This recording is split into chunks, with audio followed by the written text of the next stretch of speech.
hello there, Ion, Big Crip, and Jake Sub. Yeah, so I opened up Steam earlier, and I noticed Silksong just got an update. And you know what I think probably came in that update? Is a nerf to everything we just did.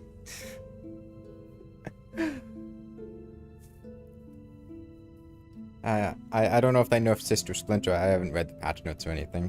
They definitely nerfed Warwing. Who knows? Maybe they nerfed Widow too. We'll see. Okay. Hit up well here? Think so? Yeah, if you missed it, we just got to Belhurt. Upper Belhurt to fight Widow. We tried Widow once, and then immediately died, and left because it was a long day yesterday, okay? Have I recovered from Warwing? Physically? No. Emotionally? No. I don't know if I'll ever come back. That's gonna haunt me for the rest of my life, man.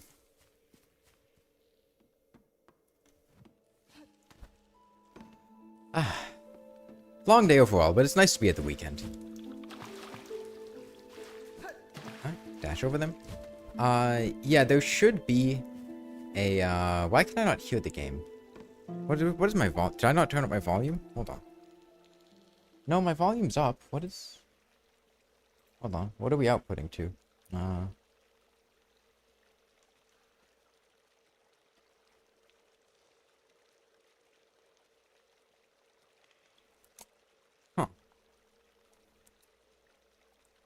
I can hear it in my headset, but, my headset's not putting out a lot of volume right now, which is a little weird, but... Oh well, you guys can hear it at least. Y'all scare me. How are you doing this on a piano? This isn't a piano. It's a Dancepad. Honestly, a piano would be easier because a piano is a lot like a keyboard, right?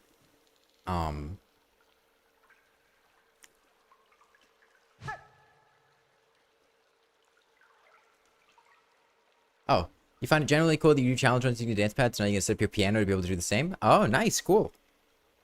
Good luck with that.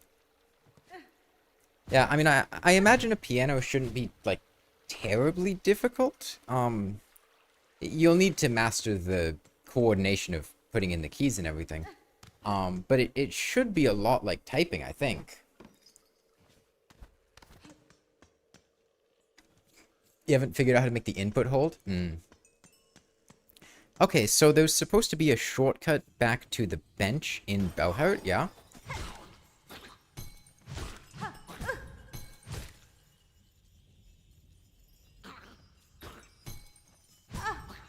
Damn it. Yes, we killed Sister Splinter. It was incredibly painful, but we did it.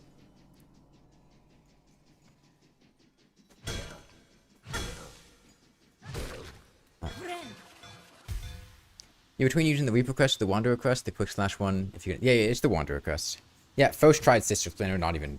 She's barely even a boss, man. This game really needs to step up its difficulty. It's a joke. Alright, I want to kill all these guys just because they do 2 masks of damage if I happen to fall on them. It's really not fun.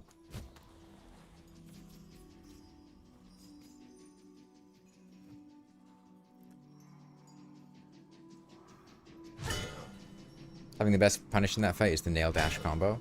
Sister Splinter? I mean, we were doing a decent job of punishing her, but I couldn't punish every single opening with the, like, up slash and then dash away.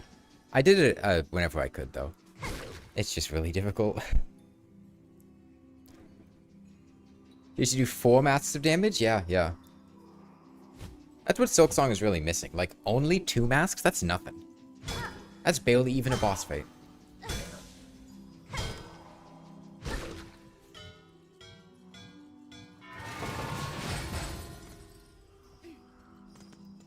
Okay, it's probably here. Yeah, there we go. How much do you guys want to bet we have to pay for this bench?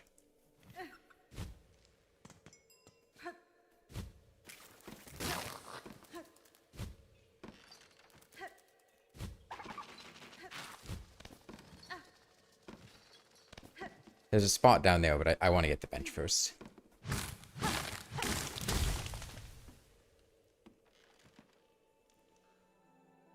Yeah, I know where this is. This is where the elevator goes. And you know what? This is a bench I have to pay for. I think we have money, though. No, we have no money because my money is in the boss fight with Widow right now. So, no, I can't even do this.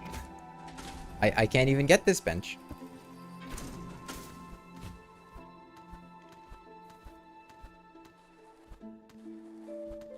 How do I even get back up here? I go here?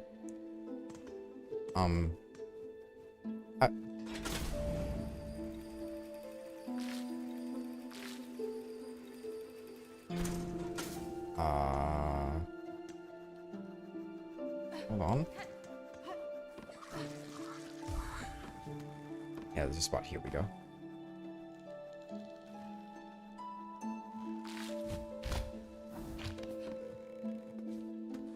I thought there was. Yeah, it's past this guy. That's right.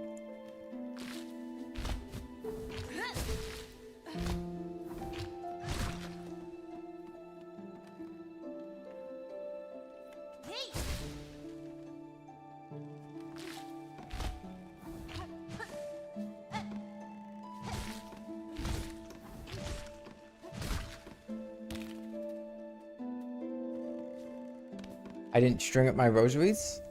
Oh no, there's a, oh my god, it's like this game is actually well designed. I can find rosaries next to the bench so I can pay for the bench. Wow, oh my god. I take back everything I said. Team Cherry, you did a great job.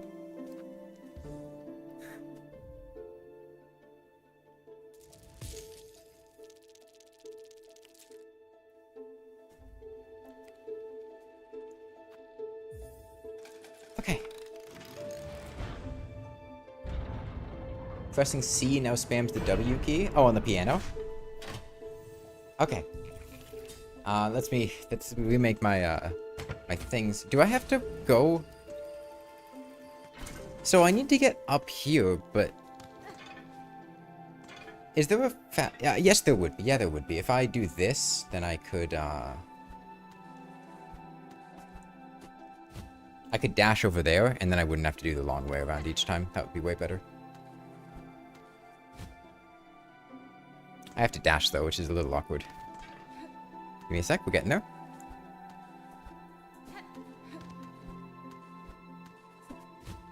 Hold on. It's... Okay. There we go. Shaw? Thank you, Gray. Thank you for your Shaw. Thank you for your Shabbos.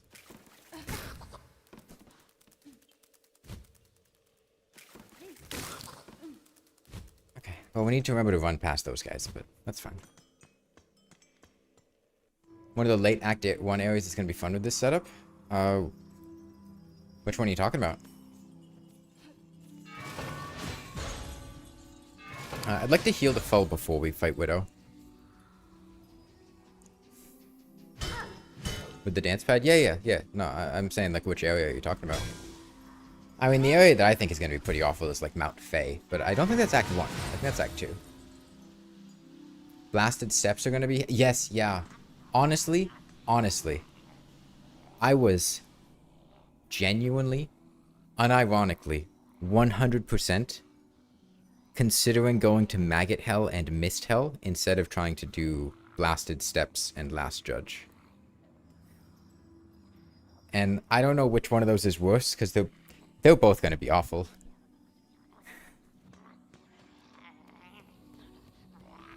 Okay. I did bind a down slash on this keybind to try to let me punish Widow a bit better.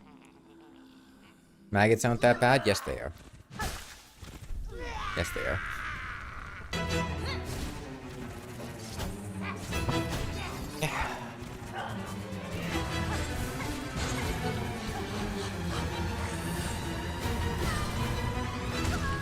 Oh, right, that just double hits you for no discernible reason.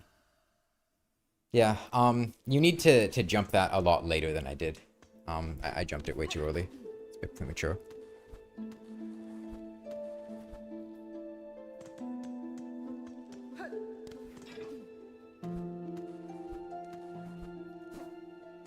That's awkward. If I jump a little too early, then I hit the top.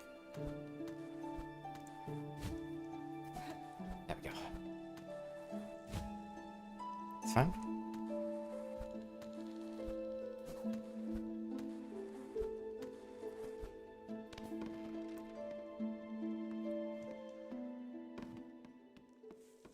Yeah, what did the patch change? I didn't look at like patch notes or anything.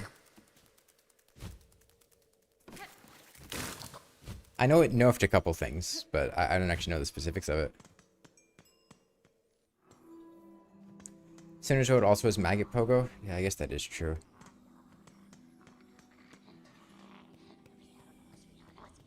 Sandworms only do 1 damage now? Okay, that does make it a lot more appealing to go there, I'll be honest.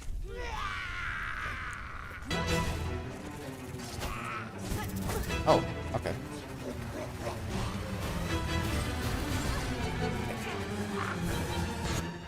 I'm on the wrong control scheme. That's why things went poorly. That's fine. Man, you have to jump that really late. Okay. There's a huge delay between when the attack starts and when you have to jump it. That's fine, though. Hope this boss does not take 5 hours. I don't think it will. I mean, it's going to take a little while, because I don't really remember what Widow does that well, and I have to, you know, relearn everything. I don't know if I like sitting at this bench more than the other alternative, because it's actually really annoying trying to get up here. It's a lot closer. It's overall better, but I don't like having to do that.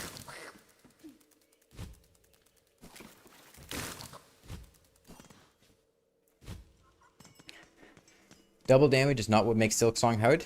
Yeah, it is. Double damage represents an inability to make mistakes, right? Like, a game's difficulty largely comes down to how frequently the player is able to make mistakes and how difficult it is to execute things without making mistakes. And it's difficult to execute things without making mistakes, and you're punished very hard for making mistakes. Now, if the game was not difficult to execute without making mistakes, double damage wouldn't matter. And if you didn't take double damage, then mistakes being easy to make wouldn't matter that much.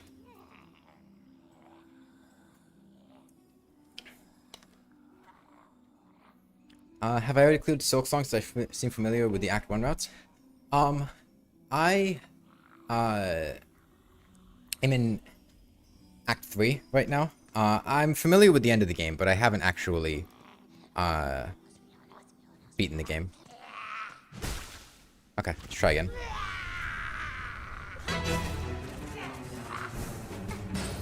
Walked right into that one.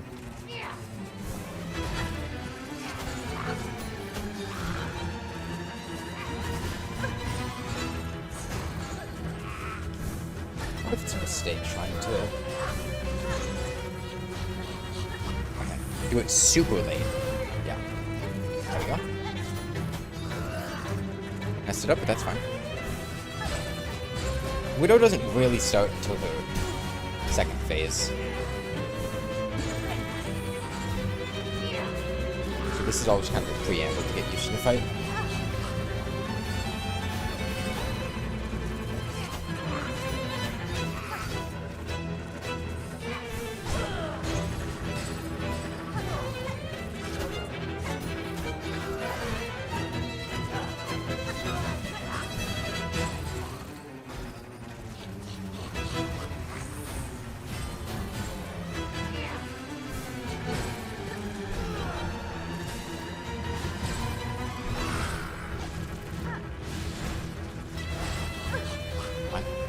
That deal 2 masks?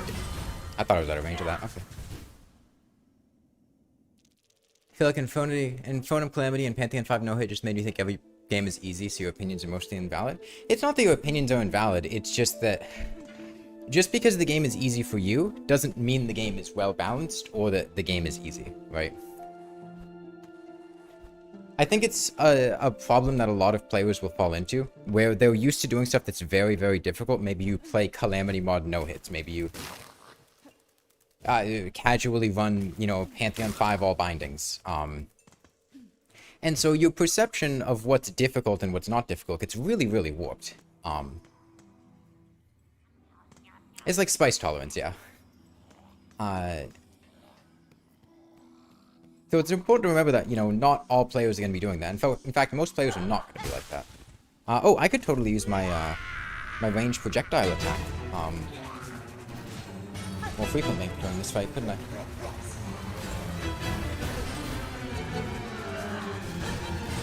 Messed up a tiny bit. She does still do combat damage, okay. Wasn't actually 100% sure. Because I got really close to her a couple times. Oh, that is not what I was expecting. Still learning the fight, that's fine.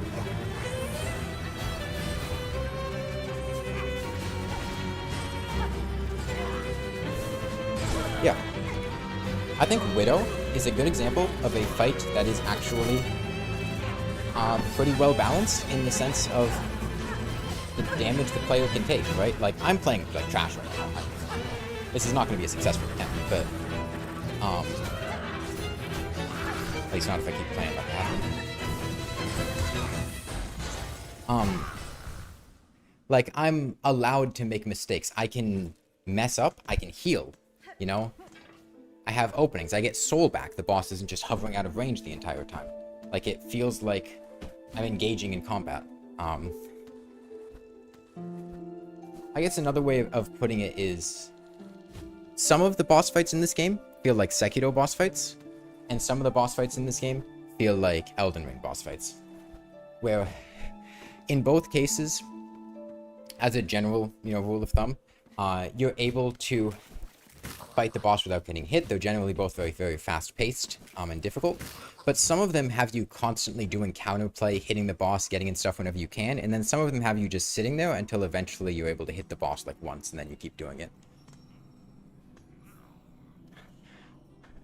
And wanted to better yourself? Spice tolerance? I think fighting LJ for you feels like staring down in neutral. You're still super sloppy with it.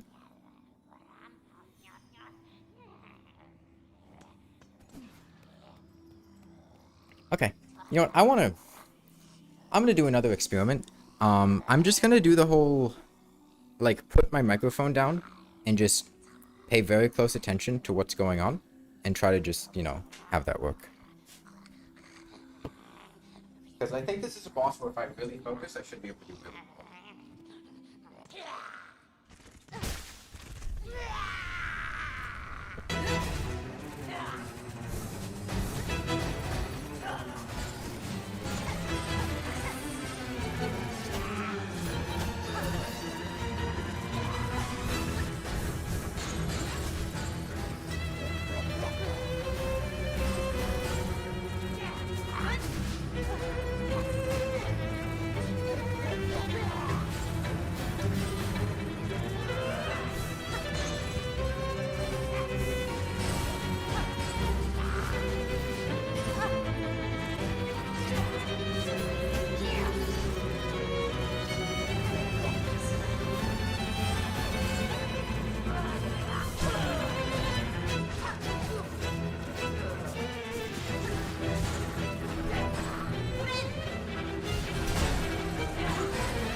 Man, the classic Silksong moment of trying to hit a boss and they're constantly dashing away from you, man. The lack of a boss health powers kind of screws up your mental for a bit since you never know how close you are from winning a boss. I feel like you can usually, like, feel out how close a boss is to death, right? I mean, sure. You never know for complete, sure, but there's a big difference between I've been sitting here hitting the boss constantly, they've stunned 3 times, and this is the first time I'm stunning the boss, you know?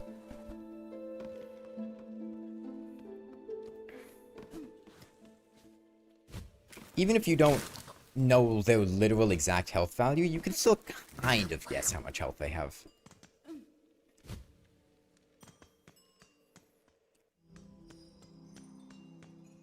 You don't know how to feel about late game bosses dodging or blocking a hit or two?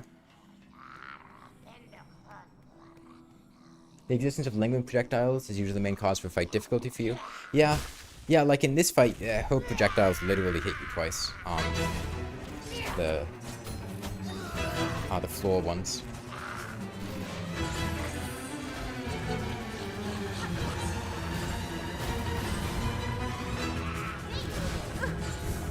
Thought it was angled in a way that wouldn't hit me, but no.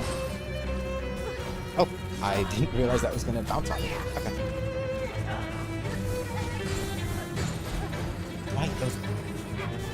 I keep thinking that those projectiles stop after they hit the ground once, but they don't. They keep going.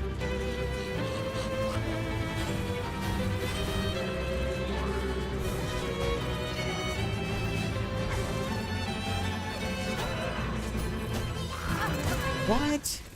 I tried to heal, but I guess I misinputted slightly.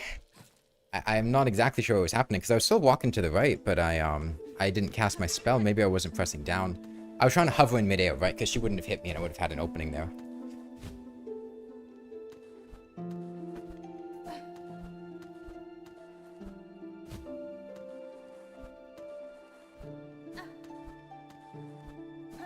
There we go.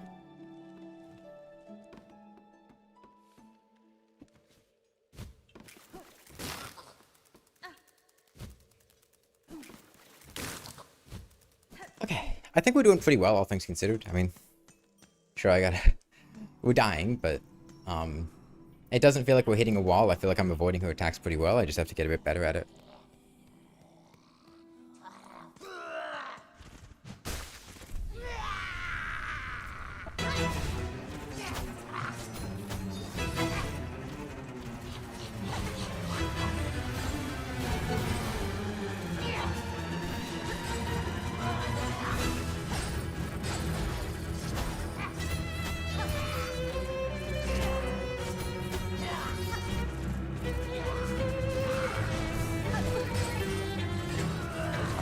Honestly, I'm just gonna take another hit, yeah. Oh. I didn't think there was anything. I gotta use my dash better. I really underutilize my dash.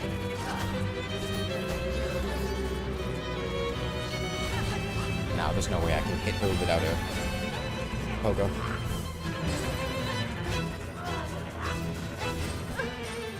I feel like the ones from the left don't follow the trajectory that it seems like they're gonna follow.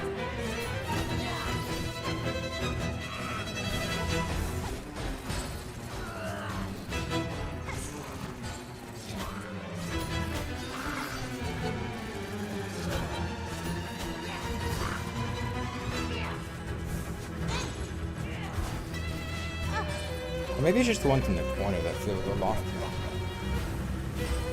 I have to dodge that really early.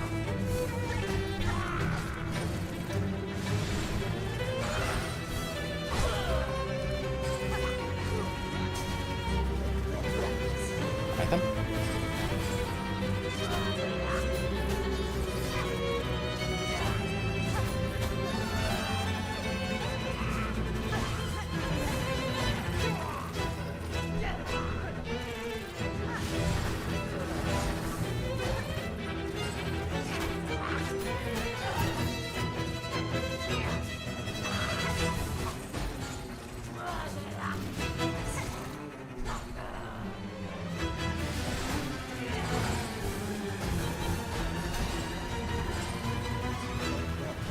That was my bad. I thought I was out of range.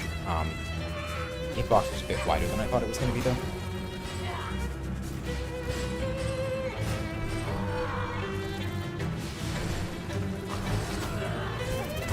Ah. You usually use mostly Hunter for the fights near the end? Very occasionally Reaper? Hmm. Man, this is a really thick sweatshirt. It's really hot under here. She seems fun. Widow? I think Widow is a more fun boss than a lot of the previous bosses we had been fighting. I mean, I liked Sister Splinter on my first playthrough. I did not like Warwing. And I wasn't a huge fan of Bell Beast. But I feel like Widow is nice. One of the reasons that Widow is so nice is because I can make mistakes, right? I don't have to just be perfect here. Now, being perfect feels nice, but I'm not forced to play the fight flawlessly.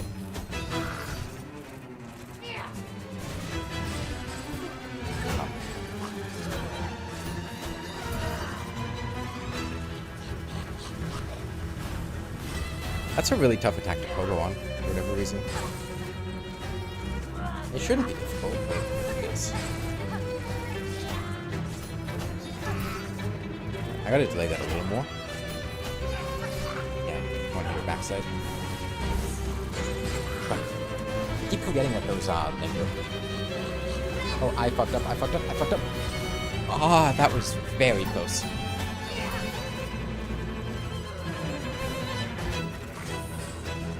I should have delayed my heal a little more.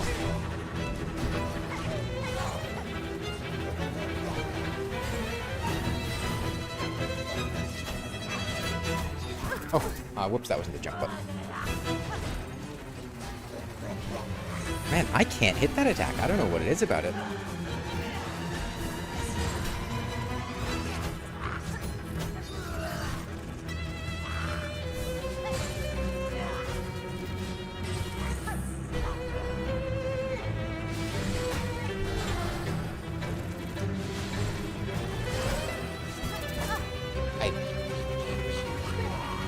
Now we jump. Okay. That was very close. We were getting knocked back by our nail hits, so.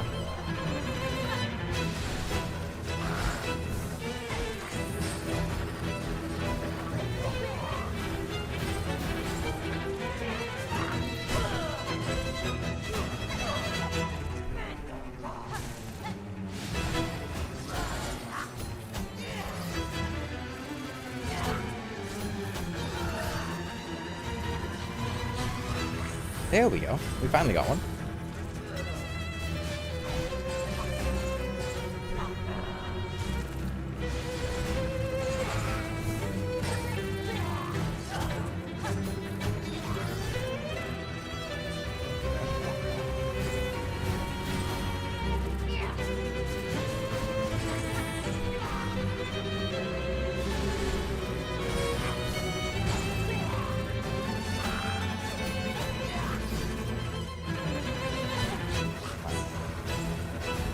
Here.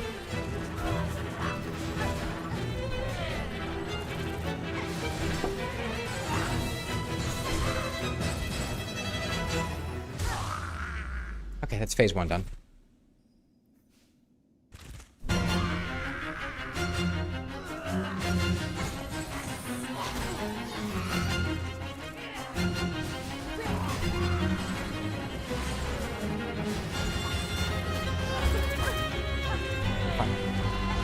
The little dash on the ground attack is throwing me off.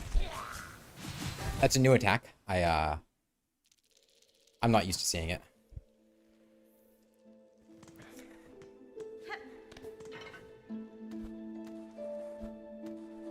Okay. So in that phase, instead of jumping in the air then dashing down, she just starts to dash straight from the ground.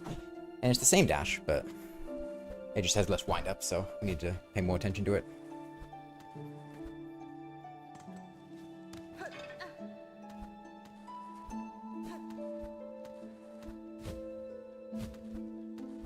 Yeah, one of the key differences between this fight and Sister Splinter is that this fight is not dude, I can't make this.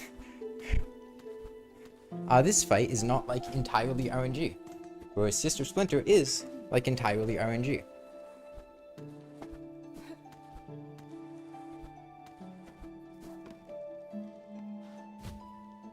I gotta get my platforming down, man. This is not gonna cut it for Mount Faye.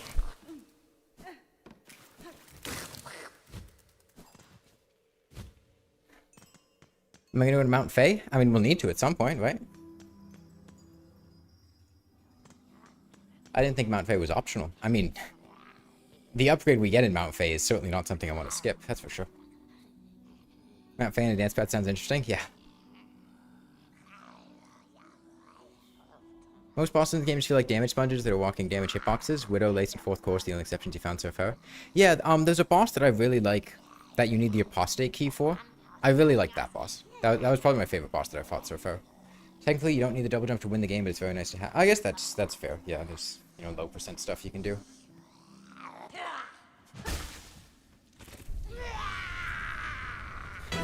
But I'd like a double jump.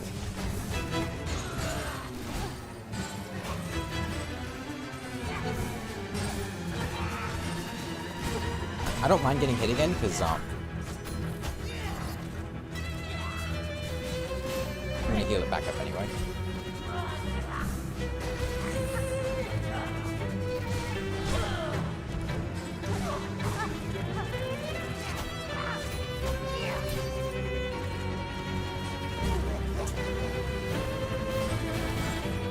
I forgot what she was doing. Fine. I'm gonna heal. 2 masks, it's worth it. I'm not gonna punish that one, I don't feel quite comfortable with it.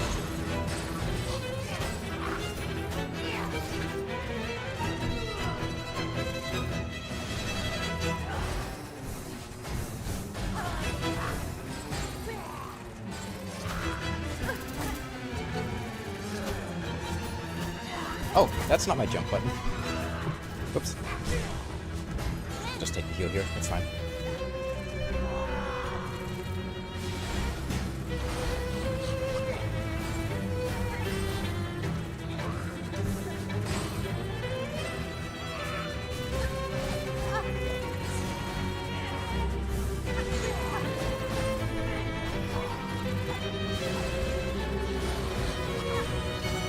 Okay, if we're at the end of the arena, I feel like getting punched a lot better.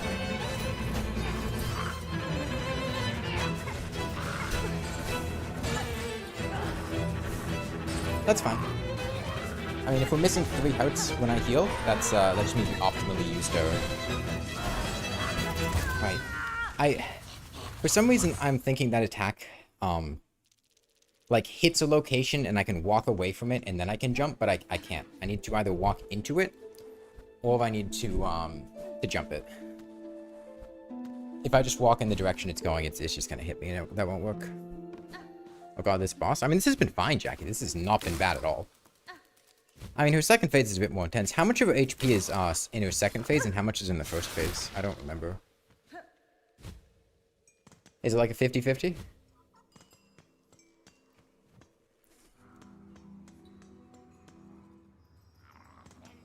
I'd see a V-Tran.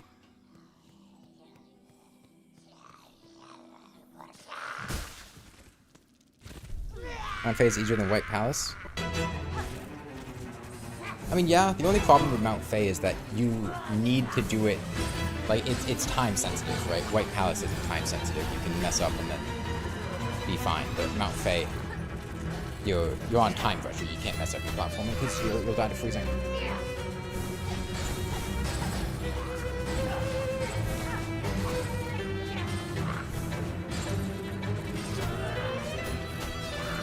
That was really close.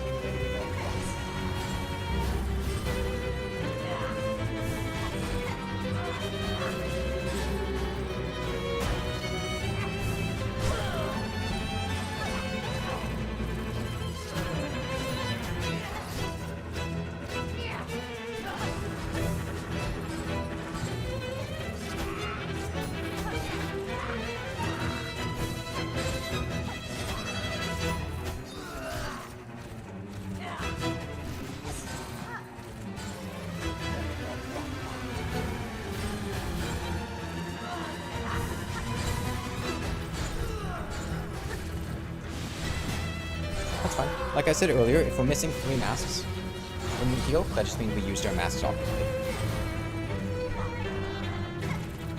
Ah. That's fine.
Fine.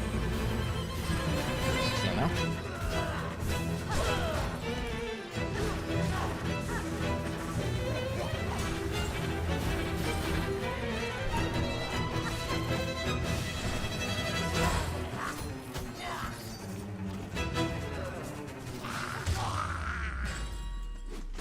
Phase 2.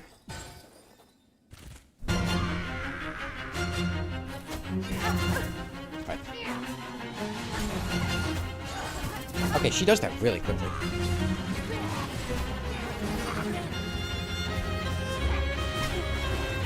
Oh, I can deflect those? What? I had no idea.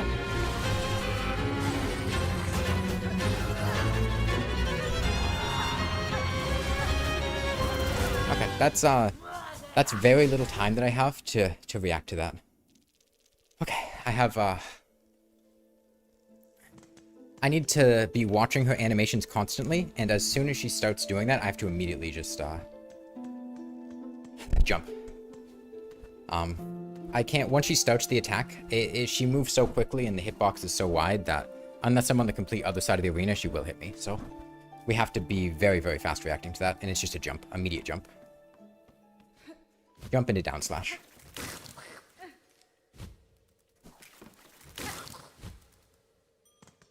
Then you can only deflect them after they bounce? That's good to know. I don't think it'll come in handy, but...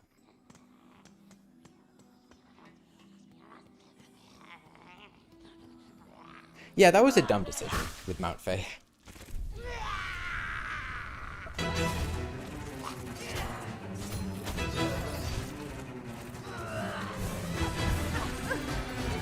I thought I would have enough time. I'm just gonna eat hits, I don't care. We have enough soul that, like, it... no, I'm not really threatened by this phase, so...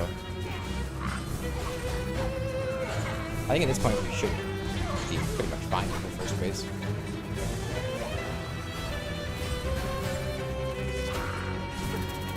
Whoa! Okay. That's interesting. She doesn't, behave the same near the edge of the arena. She normally, like, she restricts how far she'll go with that attack.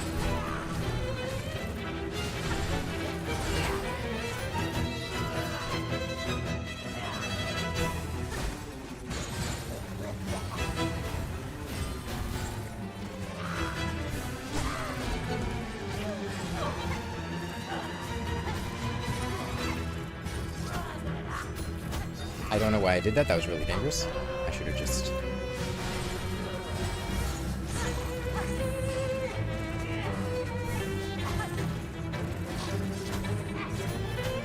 oh, that was so bad. That was so bad.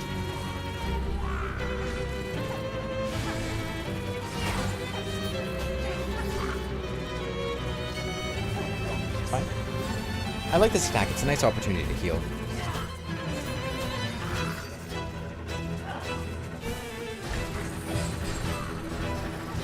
Ah, okay.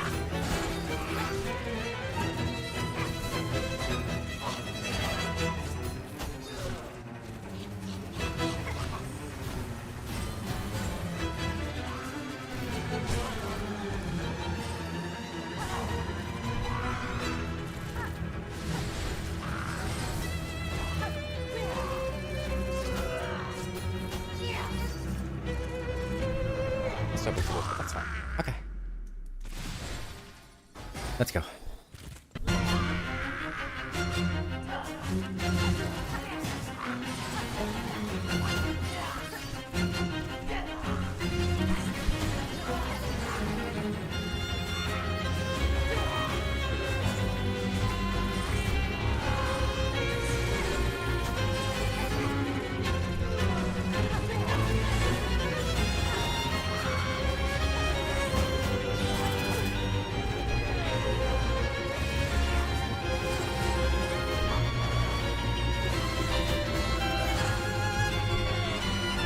Why am I not healing?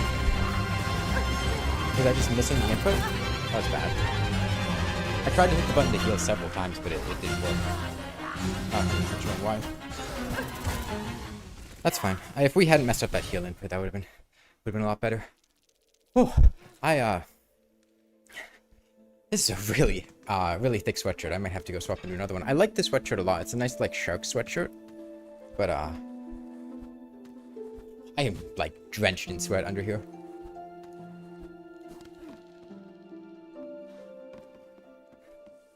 Yeah, the music is really nice.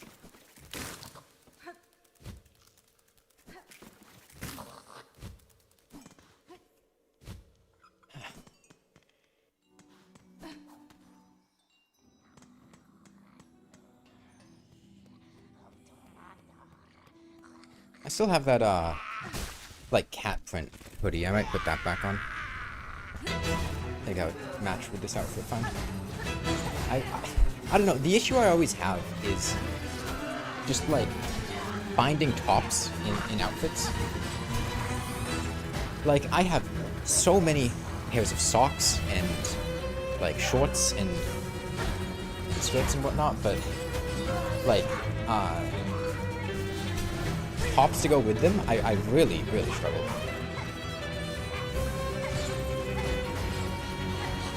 Let's go here. I've got a couple different, like, crop tops. I have a crop top hoodie. I just have, like, a tank top crop top. I have a couple different ones, but I don't really feel like they match stuff very well is the problem. A lot of them. Yeah, I feel like there's a conflict there.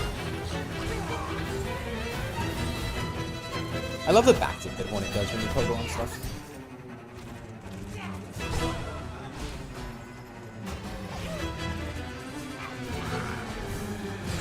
Alright, we should heal before the second phase. That's when I stop the healing. Actually, we can just heal. We'll get the silk back.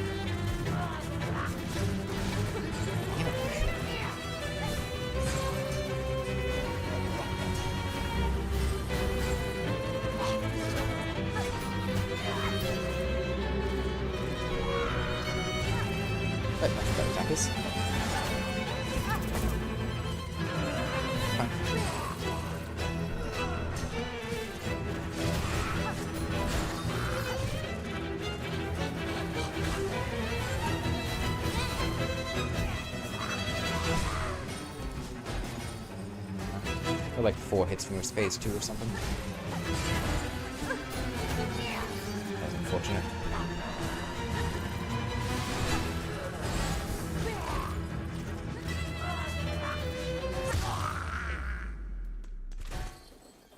Okay.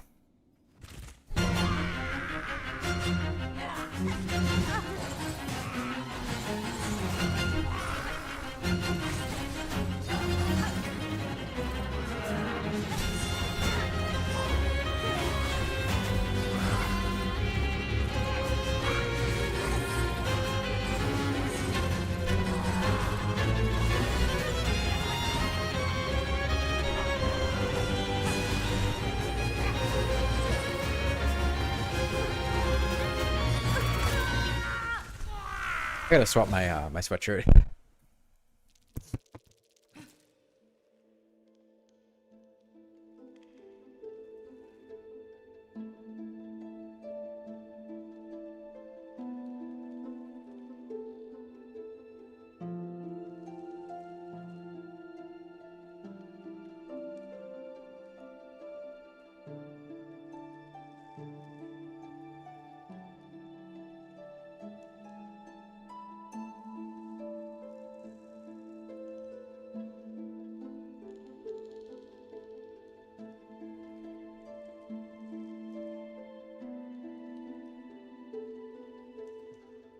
My body was genuinely, like, completely glistening under there. I can't wear that thing on a Dancepad and do this, man. Would the fractured mass help heal? Yeah, but I want to get the damage upgrade from Widow, and we'll be fine here. Hey, Nalon Trash.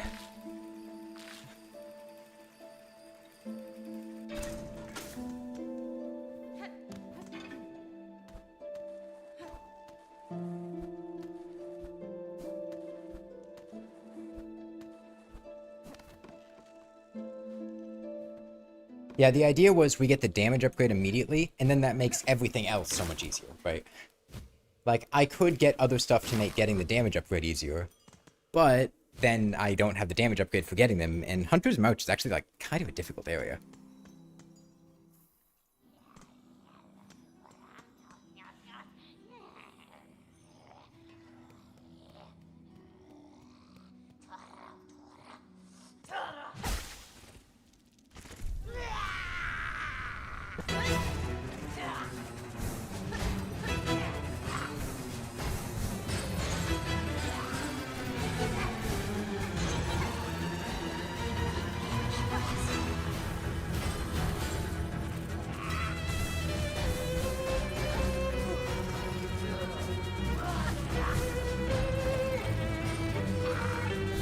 He's not done a single one of her attacks from above yet.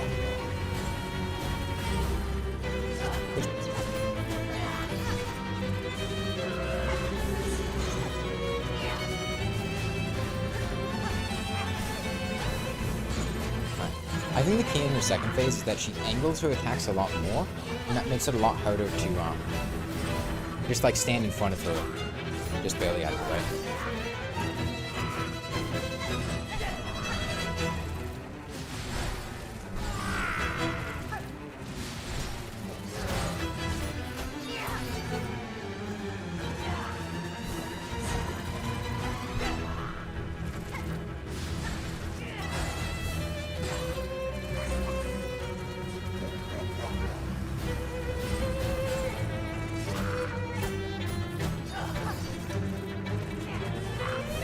Oh yeah, double jump is probably the best upgrade in the game. Just like, in terms of ubiquity, ease of use, usefulness, it's really a fantastic upgrade.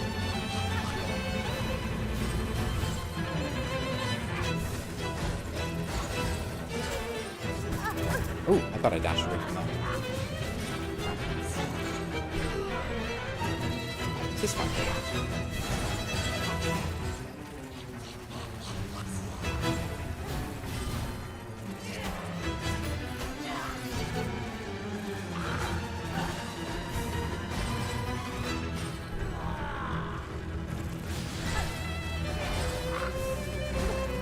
Oh, that's less fun.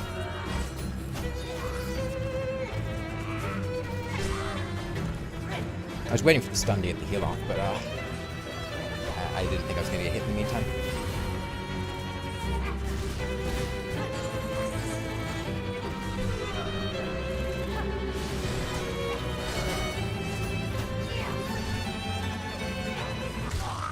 Okay, I want to put my mic down.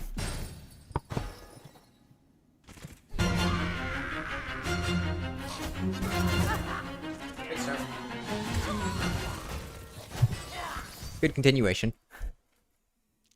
There doesn't seem to be a Path of Pain equivalent. Yeah, I haven't found anything that's, like, been as long and pronounced as the Path of Pain, but there's definitely some really difficult platforming sections. Stuff that wouldn't feel out of place in one section of the Path of Pain. Just not as long as the Path of Pain. I think that's the main thing. Like, no individual part of the Path of Pain is incredibly, unbelievably difficult. There are definitely some hard parts, but it's more that it's, like, a very prolonged, difficult platforming section.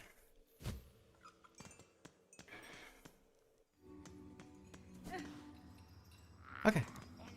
Yeah, I mean, I feel pretty good about this. It's just, the whole phase 1 is basically just the run back to get to the real boss fight, which is her second phase.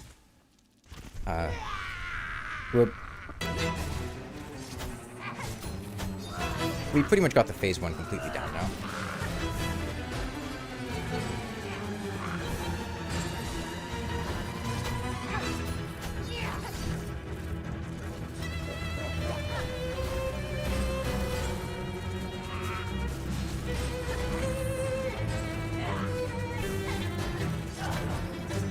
The one thing I need to remember in her second phase is I just always need to be looking at her sprite and seeing when she starts doing the run attack, because I have to very, very quickly react to that. So just no matter what, as soon as that second phase starts, just start looking at her hitbox.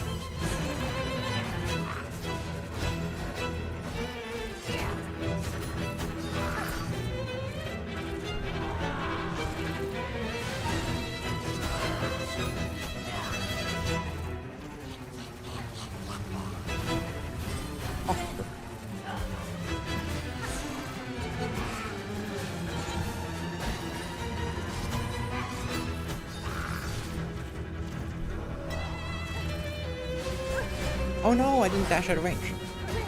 That's really unfortunate.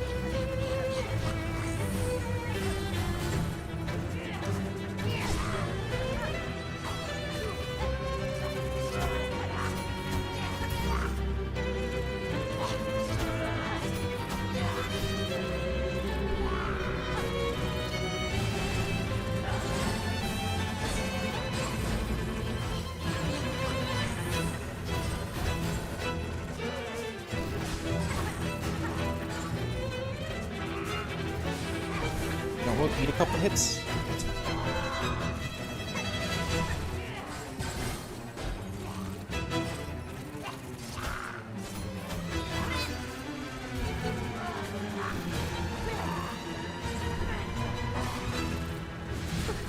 Man, I keep... What, that double hits? Oh my god. This is all falling apart now.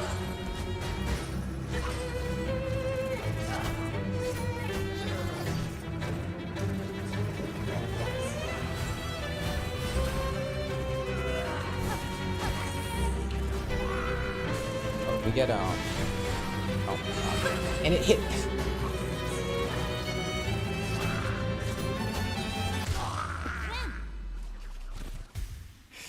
That was a disaster. Okay, watch your animations. Watch your animations very closely.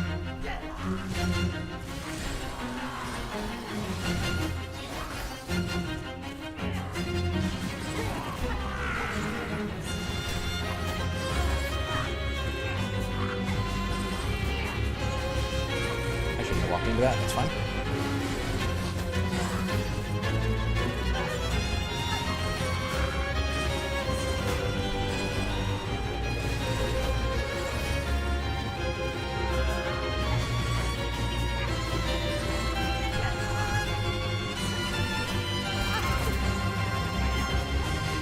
That's gonna hit me, Jim.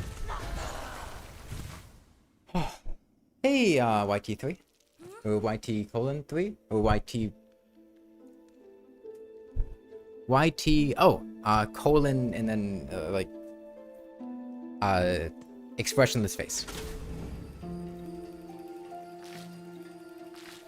Okay. Yeah. Totally reasonable. We just gotta play that fight better. We're learning. That's fine. It's mostly... There are two things that are tripping me up and causing me to get hit. The first one is just not reacting fast enough to when she starts doing her sideways dash attack. It deals 2 masks, that's really damaging. The second one is just not reading the trajectory of the bells quite right. Ideally, I should go in for maybe 1 hit per bell thing that she does, and then I completely whiffed. Wait, what? Oh, there's something down here. Let me get this. Oh, it's one of you. And then just stick between the 2 of them in the middle of the arena. I'm completely fucking up here. What? Let me go back to the bench real quick. Actually, no, I don't need to go back to the bench. I can just... For some reason, I'm pressing dash and jump at the same time. I must just be, you know, imprecise. 2/3 health, always 3 stuns and a few strikes. But, I mean, people keep saying stuff like that, Tetra, but don't spells change that? Because people had said that for what's-his-face, but I don't feel like that was the case for Morwen.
Sorbet got her.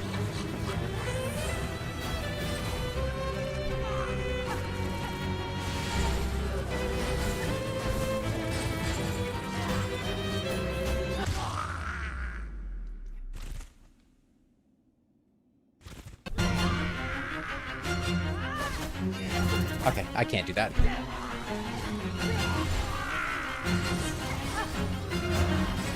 Not so much. That was awful. I want at the start of her first phase, you can just throw a Silk Spear at her. And she can't do anything. I wanted to see if I could do that in the second phase. I can't, she's too fast. And then I kind of got thrown off from that. Kind of threw off my groove. But that's fine.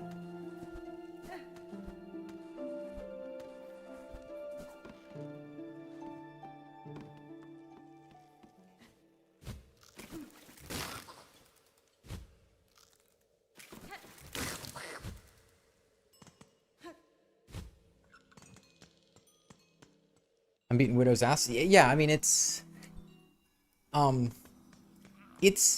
problem with boss fights that have two notable phases is that a lot of the time the first phase is a complete pushover, and the second phase is where you actually have to play the fight, and then you're just stuck doing the first phase repeatedly just to learn the second one.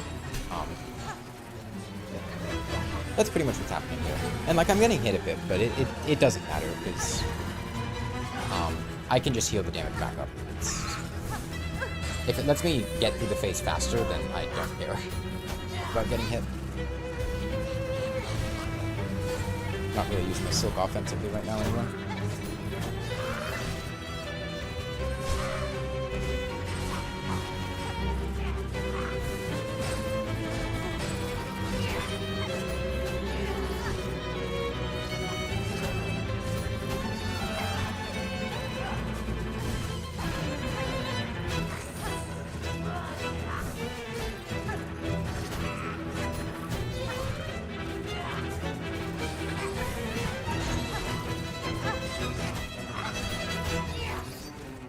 Oh, Nito. Okay.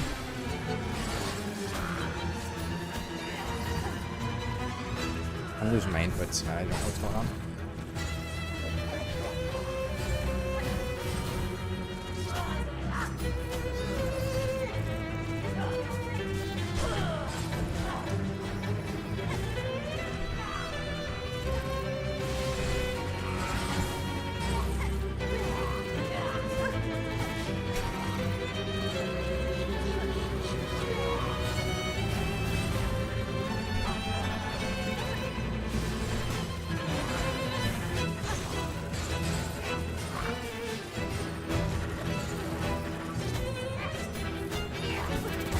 I pressed heal.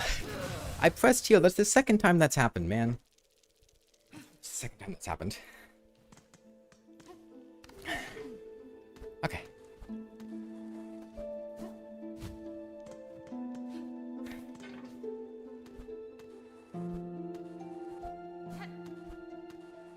I'd see your arrow string. I think I'm going to put my mic down and just try to pay attention to what she's doing. Because I think I can just... If I focus well, I think we can get this fine. We just need to. I don't need to until the second phase, but... I really... I don't know what's going on. That one was just a delayed input. It wasn't a misinput, I just didn't press it until after I got off the ledge. I love how with the bell range, she actually tries to bait you by putting yourself in the corner. Yeah, no, this is actually, like, this doesn't feel stupid. This feels like I'm actually fighting the boss. I know what I'm doing. I know what I have to do, etc. Okay. I was afraid she was going to interrupt it. That was very unfortunate.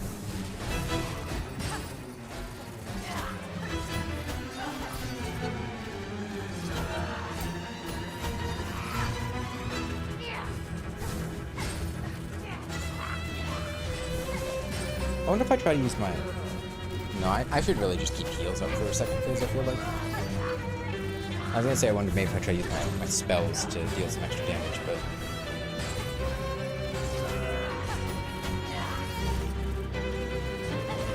It's fine, I don't care if I get hit, because I can just heal it when I'm back here at no cost.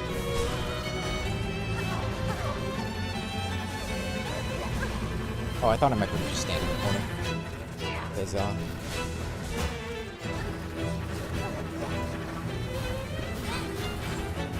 if you kind of pogo on her in the corner, she'll hit you with it.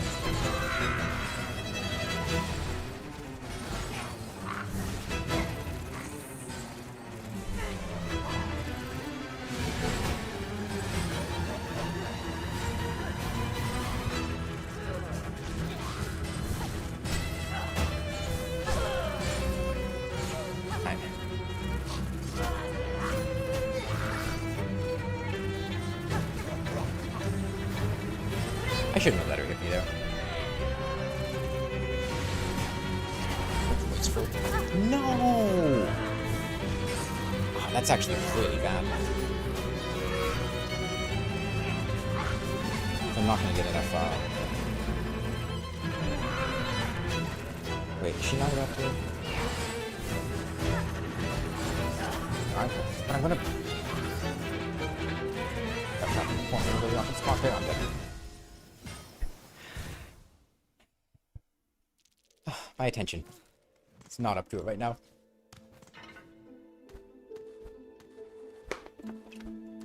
Okay. Drink some water.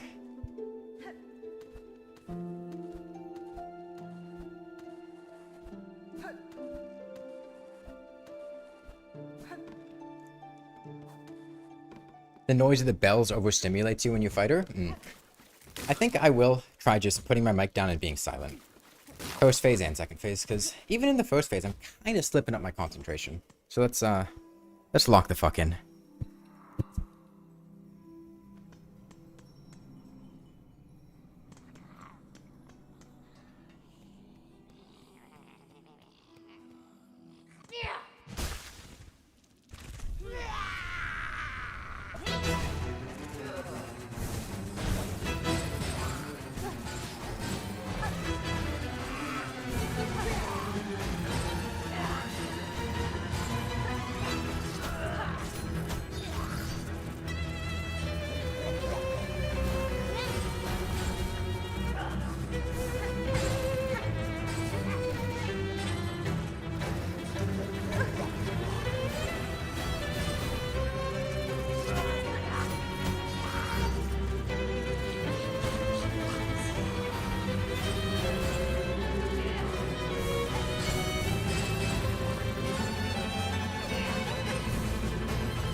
Going pretty well.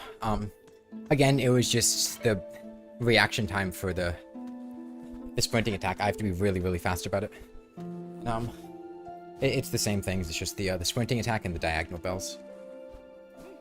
After I see them enough, I'll get better at it. But I can definitely use my tool to get some punishment in.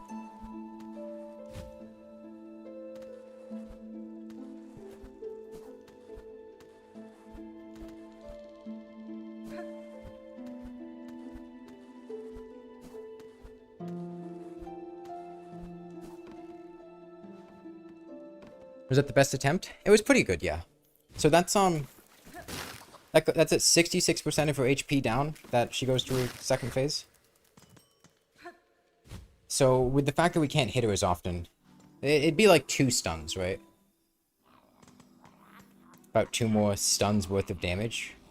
That was probably like slightly under 1 stun of damage, so we were probably like 40% of the way through phase 2. That's not too bad.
Easy.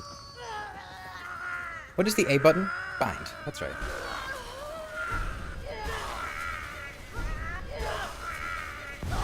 That was nowhere near as difficult as Sister Splinter. That took like half the amount of time that Sister Splinter did, you know? What do we get from this? Is it a silk heart? No. Oh, it's the hope. That's right. We get music now. We're stealing her. We're jumping on her and stealing her silk energy. Let's just play music. Yeah, and the music in this fight is really nice. Oh god. The first of our platforming challenges.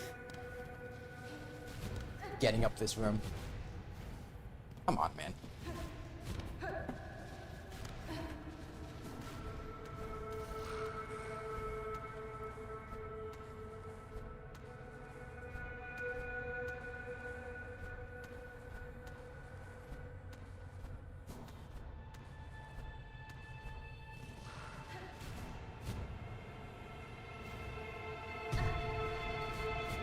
Back to the bottom.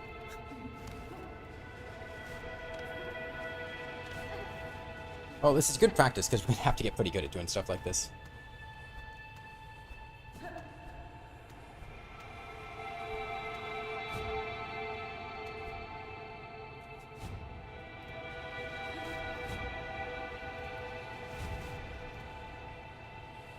The platforming after the boss is more difficult than the boss herself. Yeah, one of the things that I really, really appreciated about Widow is the fact that I could actually make mistakes during that fight, right?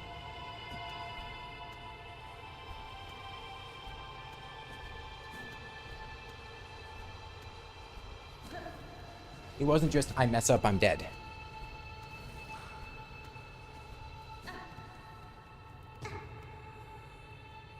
Okay. I don't think I have this button bound. I need to bind the needle in button. Yeah, you can, Hesotate. Hesotate? Yeah, I don't think I have D-bound. I'll need to bind it. Let's think about a good place to put the needle in.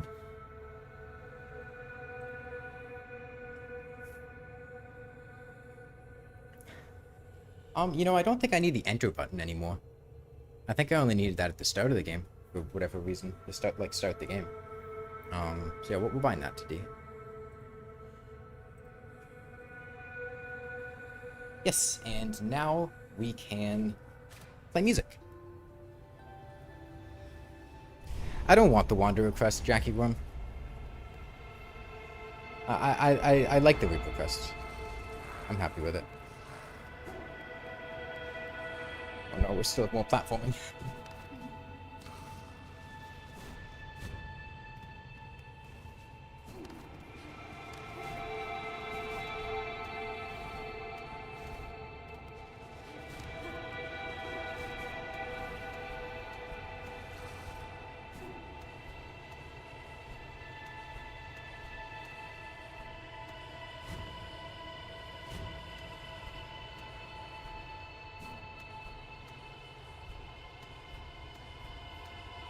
Yeah, I don't want to have to learn 2 different movement sets, you know? I think that's the main thing.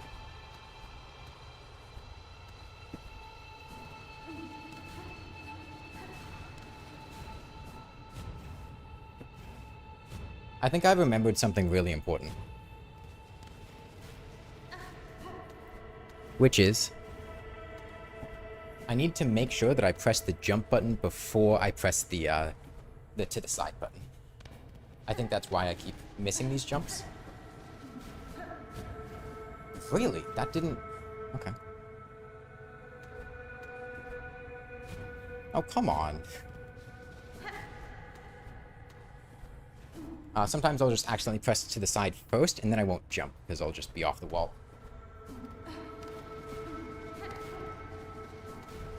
Okay. Now are we good?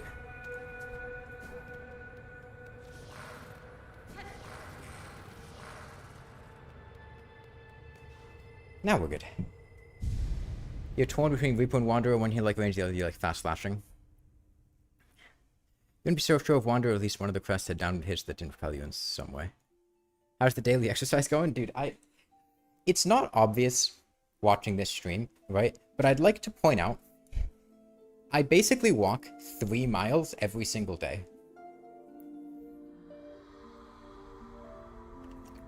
I'm just getting like to and from classes.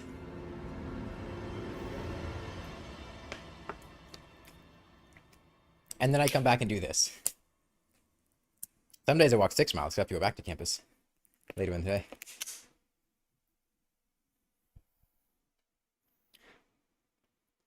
But, you know, I mean, Wanderer is good, and there might be fights where I go to Wanderers. Oh, sorry, there might be days... yeah, there might be fights where I want Wanderer crest, but...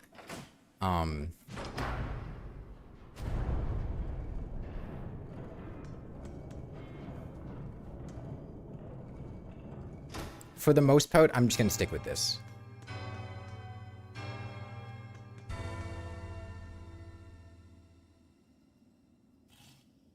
Okay, and we have a bench now. We have a bench that is also directly above the other bench. What a useless bench. Have I ever played Vintage Story? No. No, I haven't. I think I had a friend that wanted to play Vintage Story, but just didn't. Okay, and now the whole advantage to this. The bench breaks later. Oh, what a great bench. Yeah, now the whole reason we did this is so we can get the weapon upgrade. Which is pretty massive. So, the question is, where do we go off to now?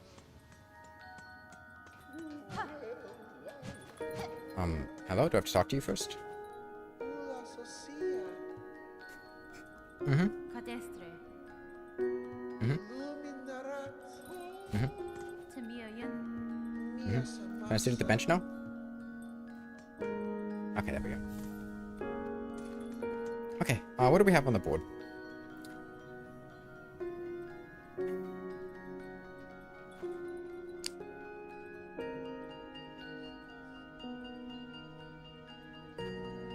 Yeah, we can get tip. I guess I'll do these. This is a pretty easy quest. Let's just get some rosaries, which we're missing, so that would be nice. When did I fix Bellheart? It's killing that lady is what fixes Bellheart.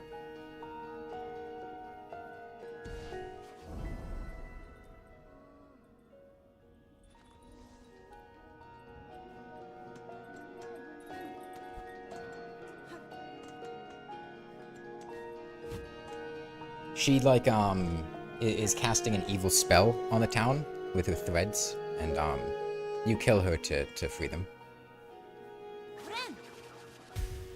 Alright then.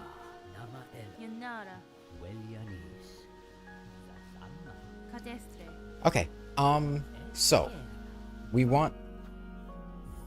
Where can I farm rosaries well? That isn't going to take... I mean, I think I know. I think I know where I can farm rosaries well. I mean, I think I got like 30 per run. And it wasn't really that difficult. And it was pretty close to a bench. Let's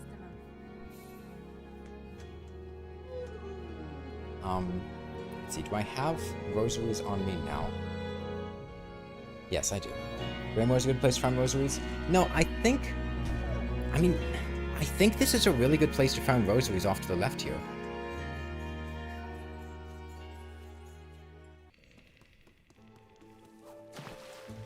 Where the big guy, did his big spinny, the big guy that had all the rosaries, before. To the right of halfway home. Yeah, but I think this will work fine. Plus we're here. You know? Yeah, I'm gonna try to get more masks, but the first thing I want is to, you know, just get rosaries, so we can buy benches, so we can just do everything. Berry picking too. Like, we just need rosaries for everything. They're so important. Oh wait, I don't even have the map for... That's right, we couldn't even buy the map, because we were broke.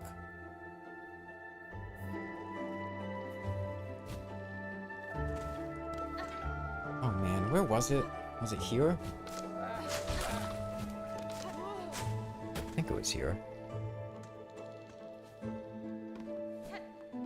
I mean, this is... Yeah, this is the way.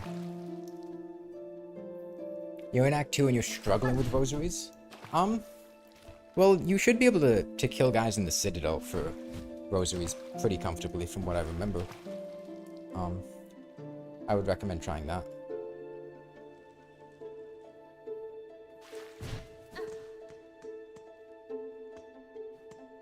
Oh, I loaded my old control scheme. Well, I hadn't yet updated things. Yeah, it's right up there, I think, is the spot I liked. And I think there's a bench right over here, so we would just run over there, then run back to this bench.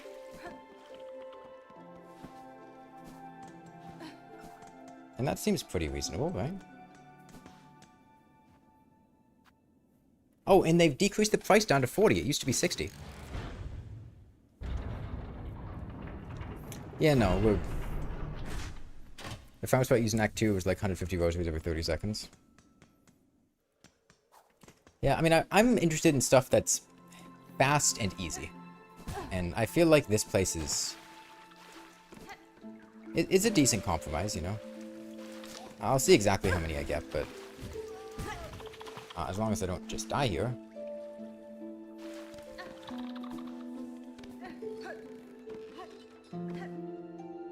Sister Splinter and Warwing got nerfed? What got nerfed about them, Cacophony? I saw that they got nerfed. But what was exactly?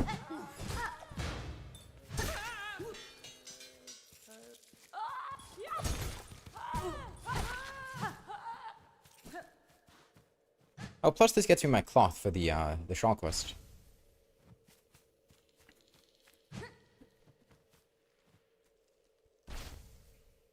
Okay, and then I think I would want to maybe just save and quit to get back.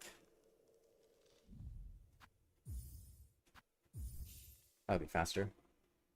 It just says minor difficulty tweaks? Well, I'm curious what that means, yeah. Okay, how many was that? It was like 25 rosaries or something. I think Morwing takes longer to wind attacks. Splinter's minions went from 2 to 1 damage. That's really nice.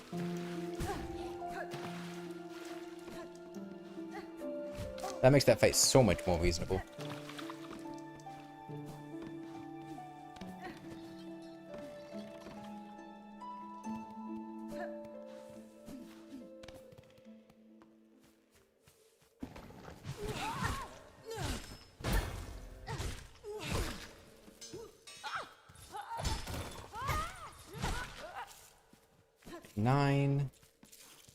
Plus 14. Yes, that's like 24 rosaries per run. That's not bad, right? I mean, it's not great, but it's basically completely free. And that's like... a hell of a lot better than we had before. How much do you get to the right of Greymore? How much better is that spot? Oh, sorry, to the right of the halfway home. I'm sure it'll be better, but... like, how much of a difference is it?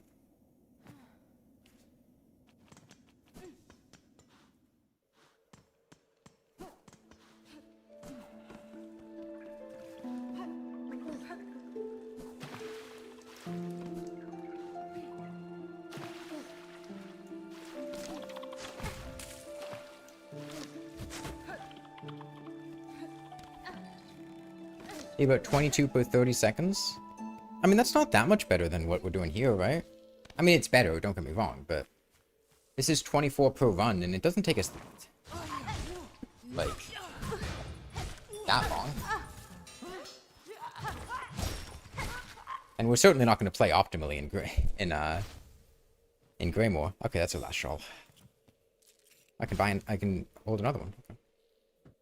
Buy another one, yeah.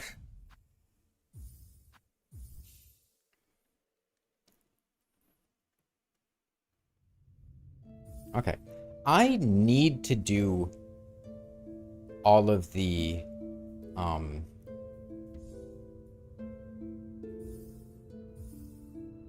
the message board quests in order to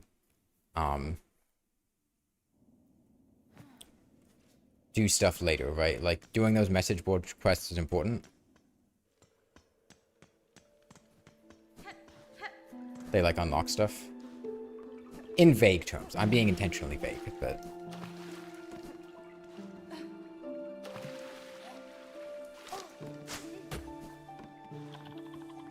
But I shouldn't just ignore them, I should do them all.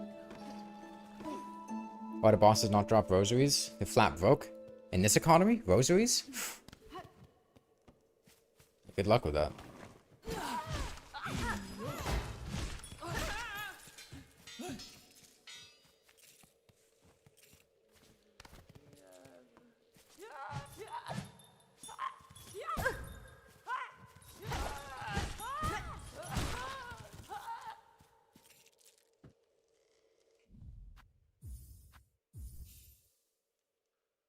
Are spoilers still banned? I don't want spoilers past Act 1. I know we've been, like, very casually talking about a couple things in vague terms, but I'd still, you know, I don't really want spoilers past Act 1.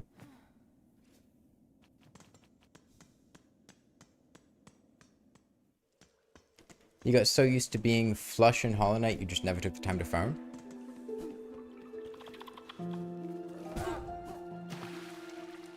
Yeah, I never really felt like money was a huge issue in Hollow Knight unless you were dying and losing Geo.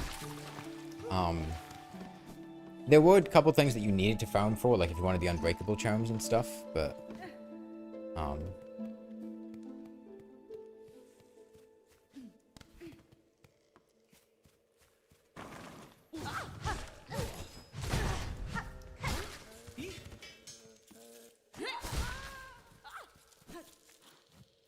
Okay, so we definitely want to get to 500 so that we can get, yeah, the unbreakable prices were ridiculous.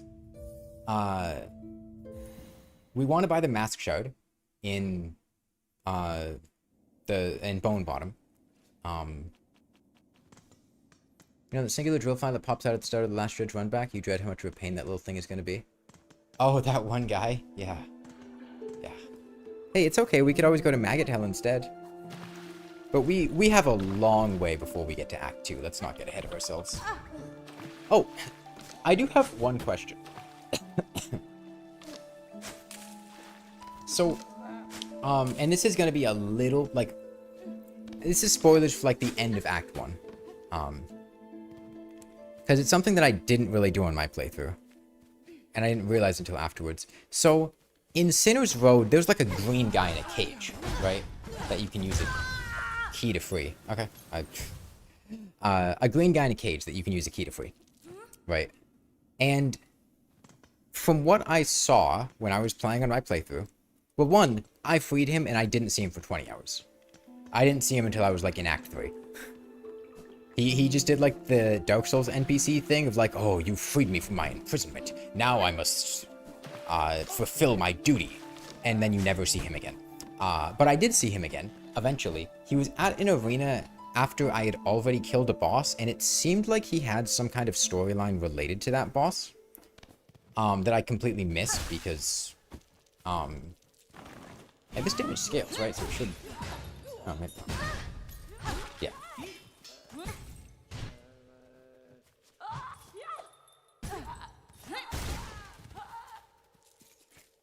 But the question is it worth, like, freeing him and trying to do that? Like, is that a quest line that's actually going to be something, or is it just going to be a similar sort of situation?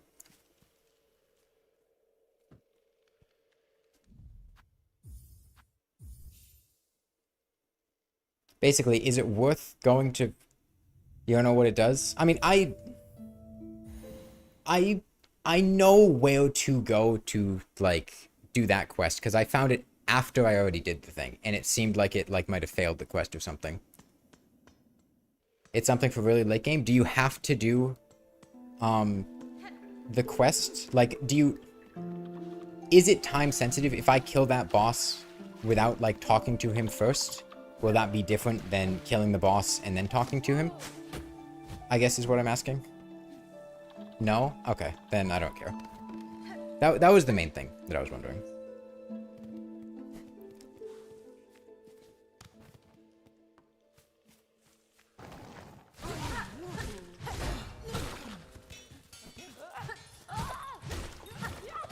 I wasn't sure if it was going to be like a cloth situation where if you fail a quest, that's just it. I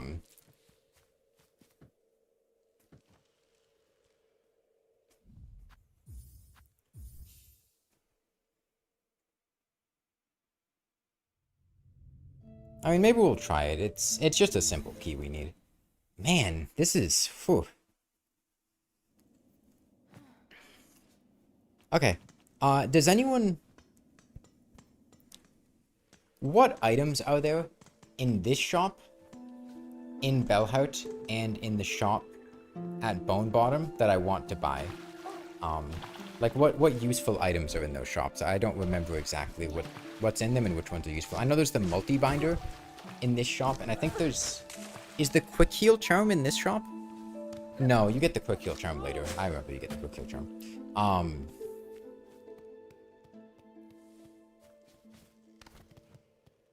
But I'm basically wondering how much money should I be farming, you know?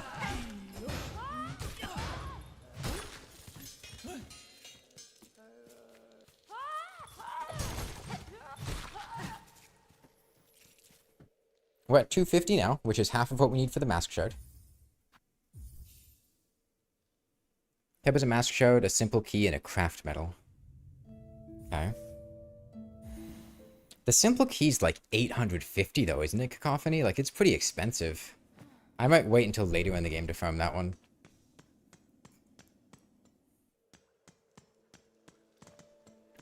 It's 500? Oh. I mean, that's still a lot.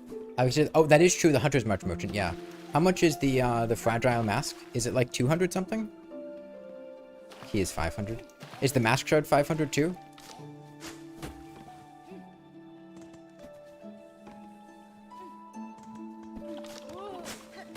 No, do these guys drop? Can you drop rosaries?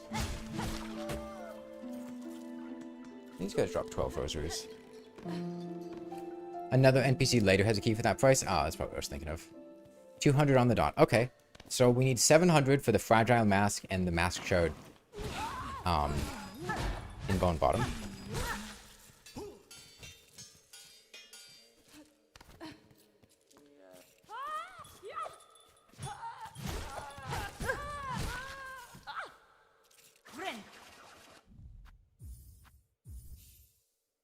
Is there any other stuff that we would immediately want to buy?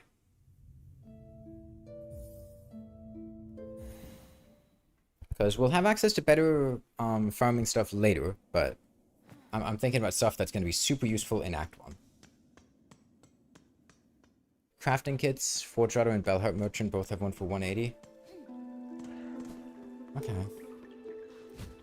It would be nice to get some, yeah.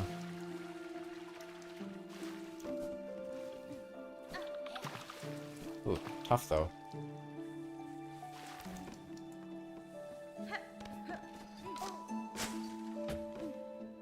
Polyp quest? I don't think I really get anything useful for the Polyp quest, right? What do I get for the Polyp quest?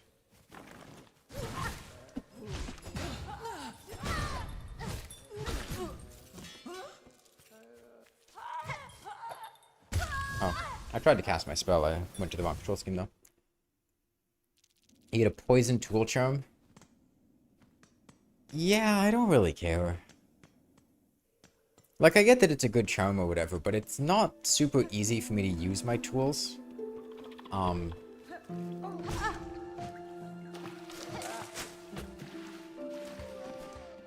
And is that a blue? Because if it's a blue, that means it's going to be competing with Fragile Mask. That means it's competing with Warding Bell. If it's like a yellow, then maybe, but I think it's a blue. It's a cool quest. It's a really difficult quest for me to do. It's not that I'm shying away from tools, it's more just that it's hard for me to use tools. Like, if I'm in a controlled environment, there's an enemy horizontal to me, I know they're there, I can just spam tools, right? That works. And, like, once I get the Plasmodium Extractor, sure, I can spam a bunch of that, get a bunch of, Lifeblood Hearts, or stuff like that. But, like, using tools as part of my regular rotation is pretty difficult to do.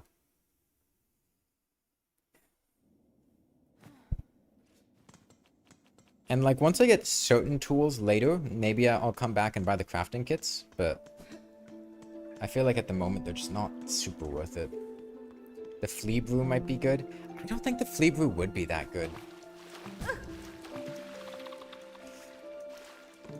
There are two problems with the flea brew. One, I don't navigate the quickest, and it's actually kind of difficult to fill it back up a lot of the time. And then two, it doesn't actually last very long. Right? Like, isn't it only like 10 seconds or something? Like, it's not a super long buff.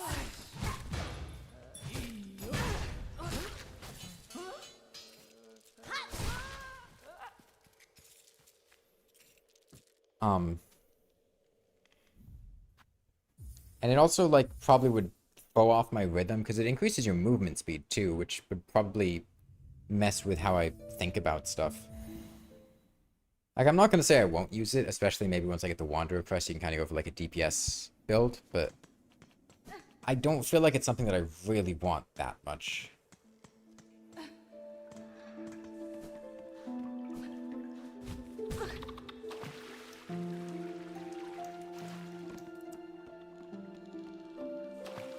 You were disappointed with how little you could use the flea brew.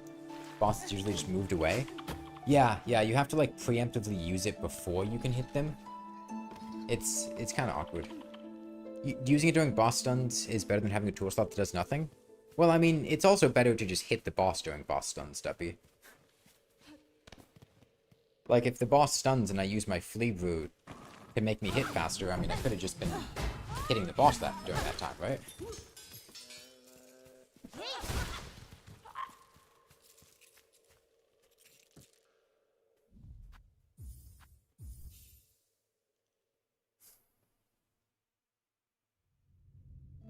Okay, we're at like 370, yeah, 378 right now.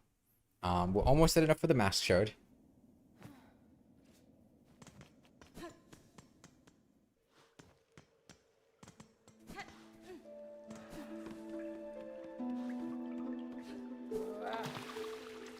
Yeah, the flowers are really cool. The polyp quest is kind of annoying though, because you kind of have to do like some awkward platforming to get to some of them. Plus, the tools that you get from it isn't super useful for me. And the enemies are actually kind of difficult to deal with. Thankfully, we do pretty good damage now that we've upgraded our weapon. I mean, genuinely, we do nearly twice as much damage as we were doing before. It's pretty massive.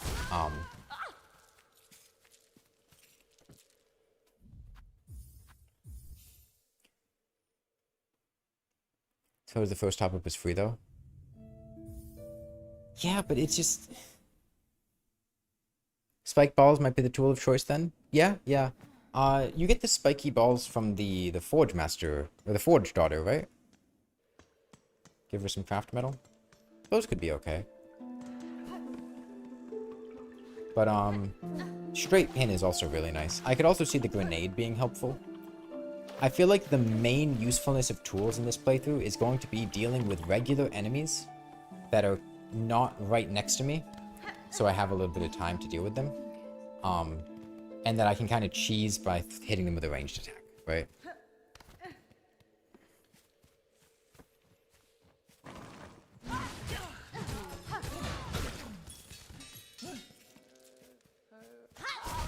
Oh, he dodged.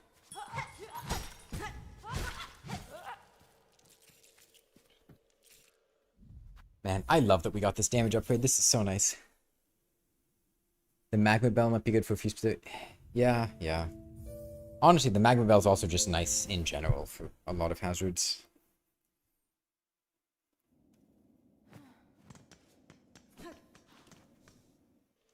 But I don't really want to grind for the Magma Bell right now, because I don't think it's going to be helpful right now.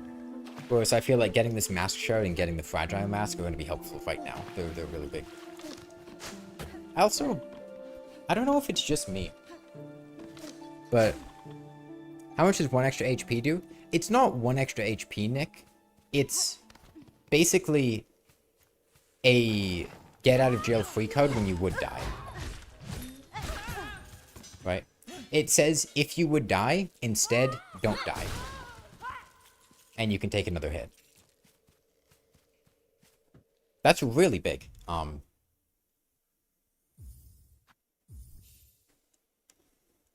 I mean, when bosses are killing... Like, I have 5 HP. Most bosses kill me in 3 hits.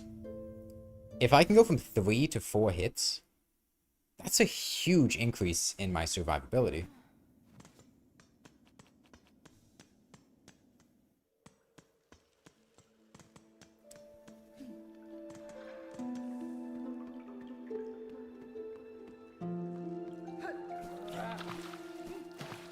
Now, once we get later in the game and we have like 7 or 8 mask shards, it's not quite as good.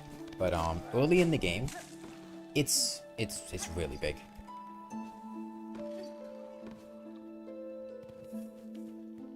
You love that stuff? Who needs HP when you can't die? Yeah.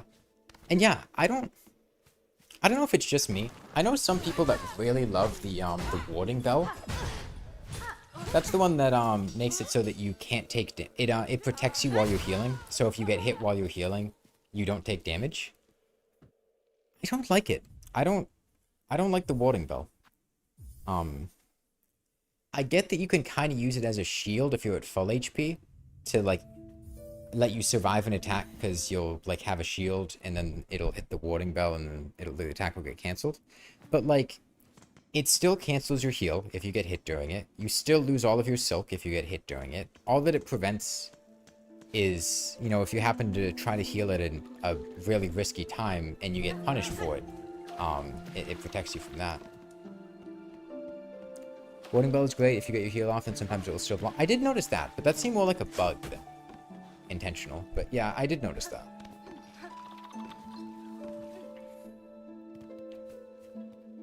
You use it to prevent dumb mistakes from killing you? I don't know. I was a much bigger fan of the one that just made you heal faster. The, injector bands?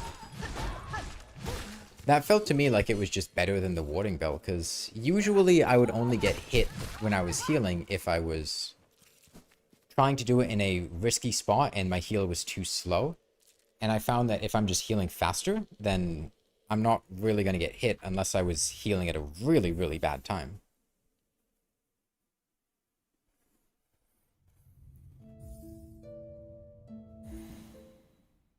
I feel like if you want to shield, the parry is nicer. Yeah.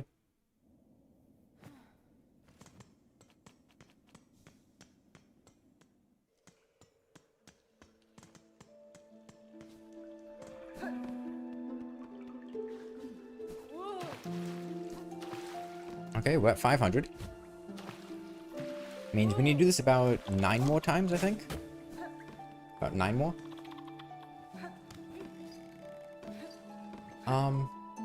So, do you guys know where the other mask shards, at least 2 other mask shards that I can get in Act 1 are? Because I want to get to 6 masks. Basically, now that I have most of my mobility options that I'm going to get for the time being, and now that we have our damage upgrade, I want to just go around and collect upgrades, right? Get better at the game. And I don't entirely remember where a lot of the mask shards are. Yeah, we have the wall jump duppy. You need it to kill, or to get to Widow, I think. I think that's what gates her. That's what Sister Splinter gets you. There's one right before the simple key door in front of Wormways.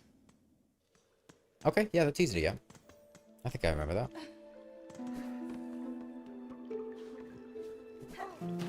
Plus, we're going to be going back to Bone Bottom anyway, so that's real close to that.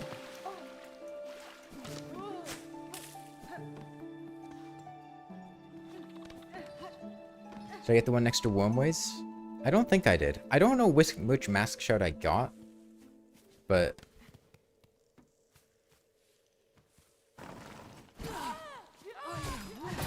I haven't been to Wormways, so I don't think I got the one at Wormways. Or in front of Wormways. Because that would be up at the top, like the platforming section above Bone Bottom, right? I didn't get that. How do you get a simple key? I think there's one you can loot somewhere, and then some merchants sell them is usually how you get them. We have 1 mask shard right now, Tetra. And we're going to buy the one from Peb, so that's our second one. And then we'll get the one in Wormways. That's the third one. One in Furrow Fields. Okay.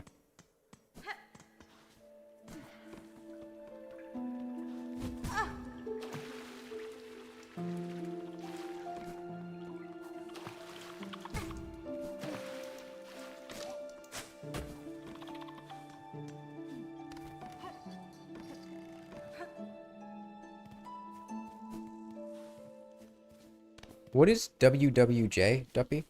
Is that wall jump? I don't know what the second W stands for.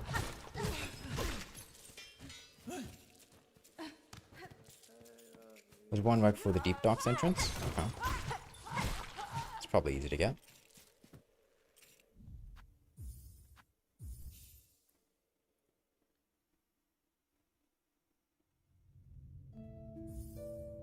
Oh, wall jump you just misspelled? Okay. The wicked wall jump, yeah. Hey, Katrina. What crest do I think I'll be using late game? I mean, my plans right now are just to use the Reaper crest. Maybe if it gets down to it and we're like really hurting for DPS, I could try to use the Wanderer crest, but ideally, I want to use an item that I can just learn and use well in all situations. And I think the Wanderer crest would be really hard for platforming, and I don't really want to be swapping between movesets. Worldwide jumping? Mr. Worldwide? Pitbull? Holy shit.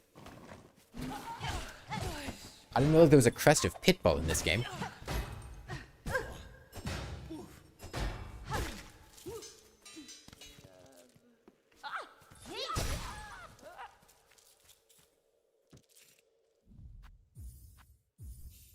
What's the worst crest? I think Beast Crest is the worst. Beast Crest just straight up removes your ability to heal. It doesn't have a very good moveset, and it replaces your ability to heal with like a lifesteal. But it's super easy to interrupt, it's awkward, it's not good. It doesn't really have any redeeming qualities that I can think of.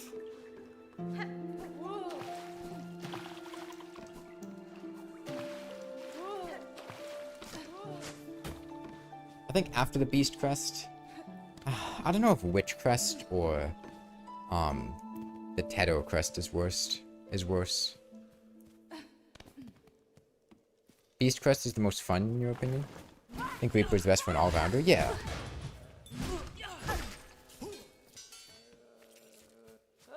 I think one of the best things you can do in a challenge like this is just try to simplify things whenever possible, right? When I did Elden Ring on a Dancepad, right? My weapon of choice was an Ultra Great Sword, and then I power stance Ultra Great Swords. And the sole reason for that is because they're simple. All you have to do is just hit jump attack, and bam, you're good. You'll smash the shit out of everything with a jump attack. You can poise break stuff. It deals with regular enemies well. It deals with bosses well. It works well, and it's super simple to use. And I feel like the Reaper Crest is similar, where it's very simple, it has range, it doesn't deal the best DPS, but it has a downward attack, it has good upward attacks, it has good horizontal attacks. It just does everything well. And I feel like it is the... Oh, I didn't think the second one would hit me, I thought I'd have enough range. Okay, we almost have enough. It's 700. I probably want to get maybe 800, just so I have enough to... in case I want to,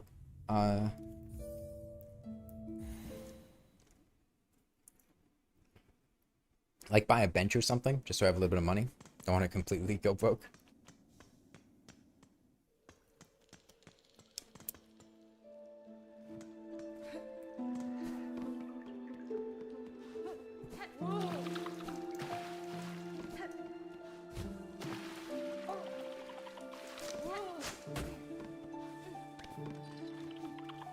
Wanderer's Crest the best for DPS, but Reaper is best for all-around stats. The Generalist are crests? Yeah. And I feel like a Generalist is better than just a raw DPS, because...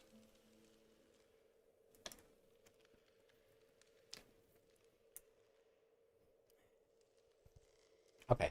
So one of the things with Wanderers, right, is... Yeah, the boss went great. We killed Widow a while ago. We've been farming for rosaries. One of the things with Wanderer's Crest is it's very low range, and I would need to constantly be moving in order to hit things, right? It's very easy to accidentally walk too far, or like you're compensating for knockback, and then you accidentally walk into the enemy, or you have the charm on so you don't take knockback, but then like you anticipate taking knockback, and it's just kind of weird. You mostly use Beast Crest because you're bad at the diagonal platforming? Does Beast Crest not have a diagonal downward attack? I don't know what Beast Crest's downward attack is. But, I mean, basically all the crests, well... The good crests have good downward attacks. Not basically all the crests, but the good ones have good down. Oh, Reaper? Yeah, yeah. Beast Crest? Oh my god, I remember that Hesotate. Hestit? Yeah, that's right. It has like a spin attack. Oh my god. I remember getting that and thinking platforming with it must be a nightmare. God, just thinking about trying to use that to do all the difficult platforming sections. Oh man. That would be brutal. It really would.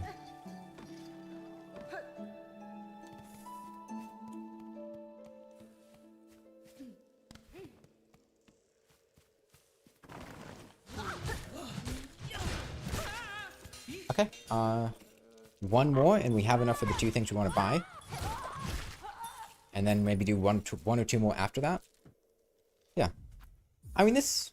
You guys can correct me if I'm wrong, but this is like a pretty decent place to farm... to farm rosaries, right? Like, this is pretty good. I know it's not, like, the absolute best, but I think it's pretty good. It's so cool, but it's so bad for basically everything. Yeah, I feel like that describes a lot of the crests, unfortunately. I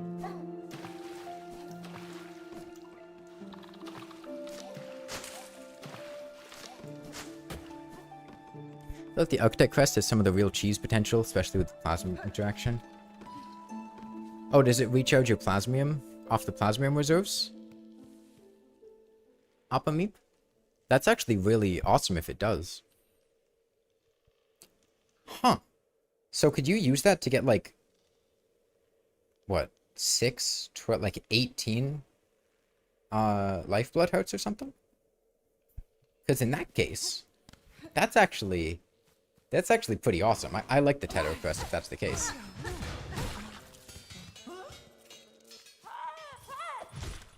Just recharges tools in general? Yeah, but like those tools have they have a secondary recharge mechanism. It's not just the shards.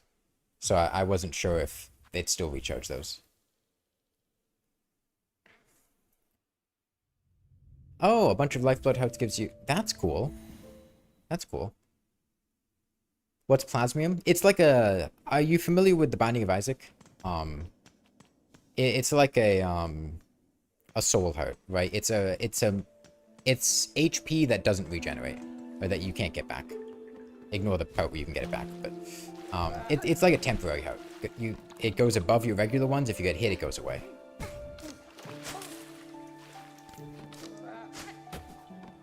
Okay, in that case, we might actually use the Teto crest a bit, because that has a lot of potential.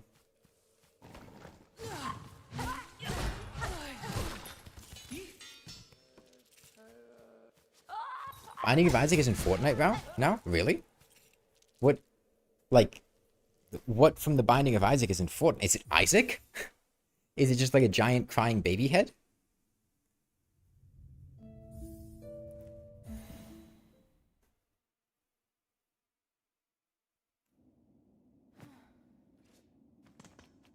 He's a back bling? I don't know what that means. Is it like a backpack?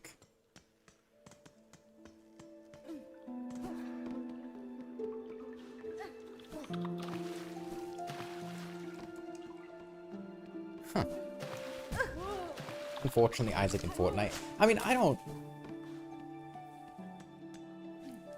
care if people like Fortnite or if stuff's in Fortnite. Honestly, at this point, it's just kind of like a, cool, whatever. It's a big crossover thing. Do I like Fortnite? No, but I'm not going to sit here and be like, Fortnite's the worst thing to ever exist. There's a lot of people that like Fortnite. A lot of people that have a lot of fun with it, you know? No need to, I don't know, spoil their fun. Let the young ones enjoy what they want to enjoy, you know? You haven't played Isaac, but your description sounds like a Minecraft absorption hut from Gapples.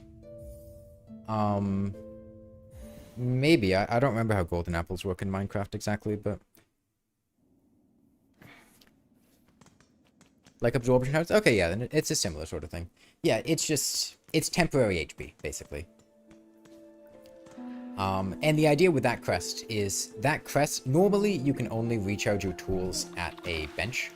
So when you rest at a bench, you recharge your tool, it takes your shards, whatever. Doing that removes any of these temporary HP that you have, so you couldn't just use it, sit at the bench, and then use it again.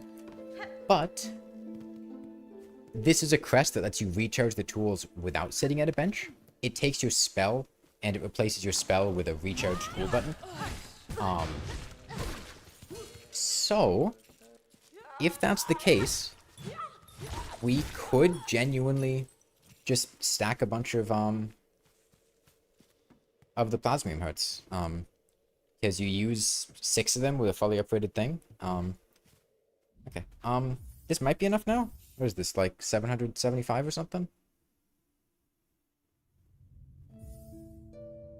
700. Yeah, this is plenty. We'll be good. Okay. Next question is, how do we get back? We can just run to the left. Because this is Shellwood. If we run to the... Yeah, this is Bone Bottom here, right? Wait, this is Bone Bottom here, which means the mask shard should be over here, right? Yeah, it still costs shards. This is... Is this what I'm looking for? Is it somewhere here? Or is it back before?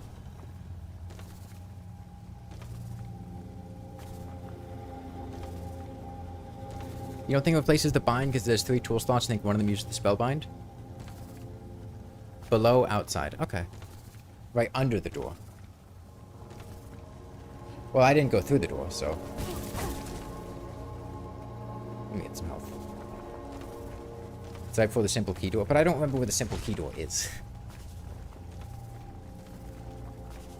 There's a fatal flaw in that recommendation.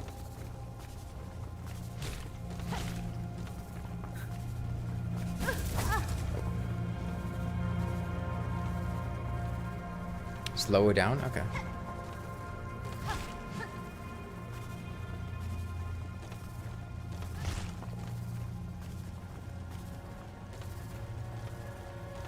You know, I think it replaces your spellbind because it gives you 3 tool slots and one of them uses the spellbind, so it just takes the spellbind. It does that instead of the spellbind, right? That's the downside of the crest, is you can't use your spells.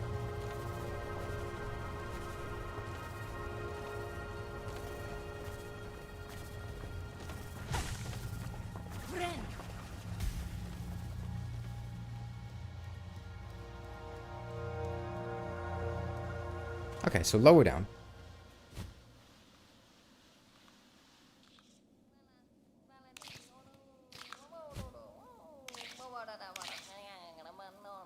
Oh, and this guy's here.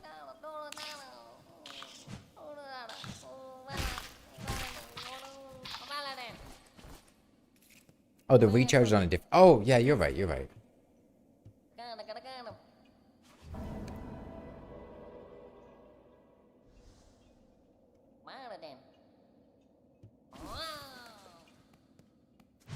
Okay. So you said it was further down just below the door. So this would be the door, I think.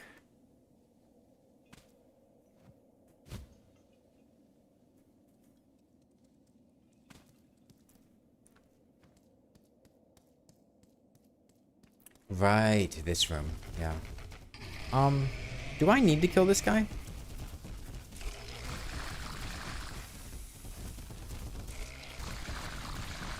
Nah? Okay, that's good.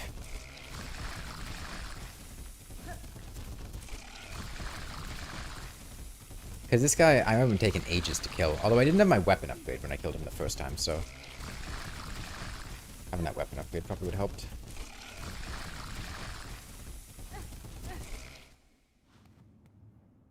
Okay. So it was just beneath the simple key door is what you guys said. So down here.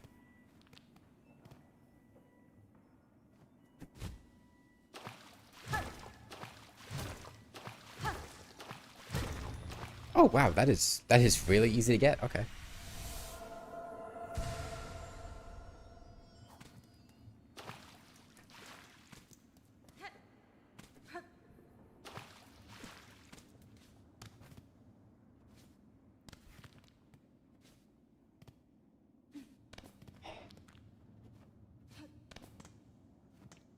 Gotta do a little shimmy to break the wall, yeah. Okay. Can I just run? Do I have to wait? Yeah, I can just run. Okay. Okay, and then...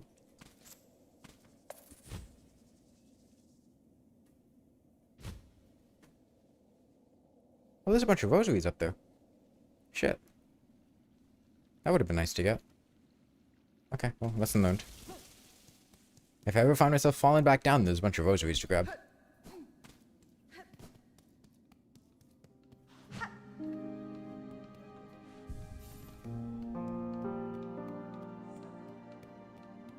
Okay, and then... Let's buy the, Oh, it's only 300 for the mask shard. That's so much less than I thought.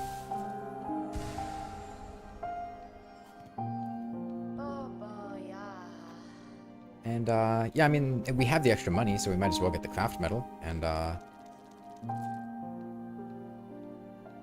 you know, we could afford the magnetite brooch, but if we got the magnetite brooch, we wouldn't have enough money to buy anything else, so...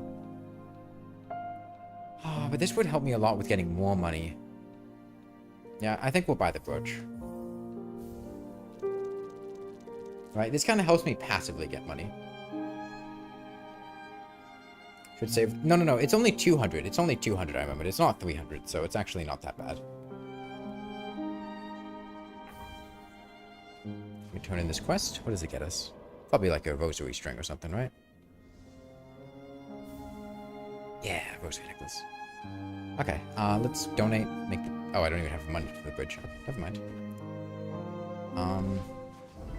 Flint beetles. Ooh, and Skull Tyrant. I don't have enough money for the key. Okay, well, I'll take the quest. I'm not gonna do that right now, but... Yeah, we beat Widow. Widow wasn't terrible. It wasn't too bad. Okay, so I want to go to Hunter's March, which is... Let me look at my map real quick.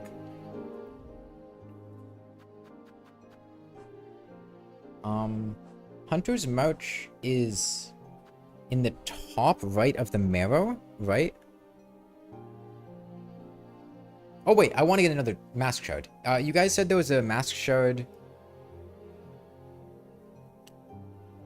You said there was one at the start of Deep Docks that needed the wall jump? Is that first room in Deep Docks? That little upward area? Okay, yeah, I can go grab that. And then I want to go to the top right of the mirror to get to the Hunter's March, I think. So we'll be heading that way anyway. Okay. Yeah, go straight right here.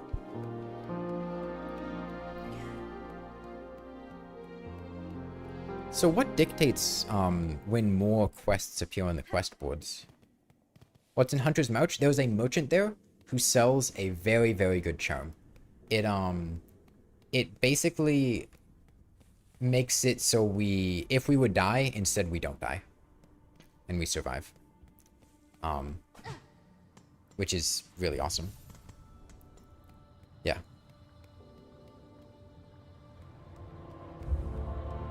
It's basically just more HP on a charm, which is pretty big. Still 3 hits on these guys, which is a little unfortunate. Hang on. Hang on. Hang on.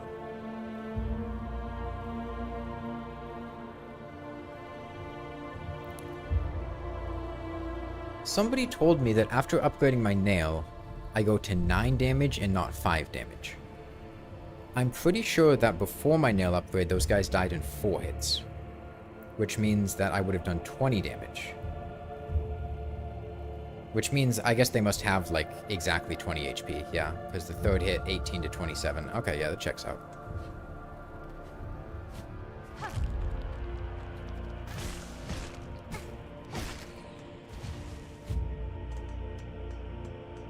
You know the quest board in Bone Bottom is triggered by the first silk heart? Hmm. Yeah, I was just thinking about the numbers, but it makes sense. I assume it's here.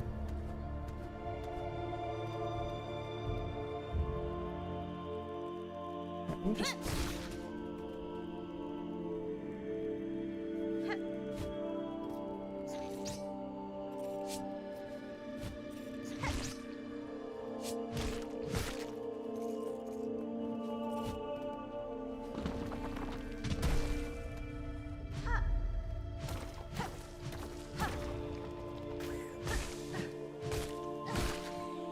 Oh, this is Skull Tyrant?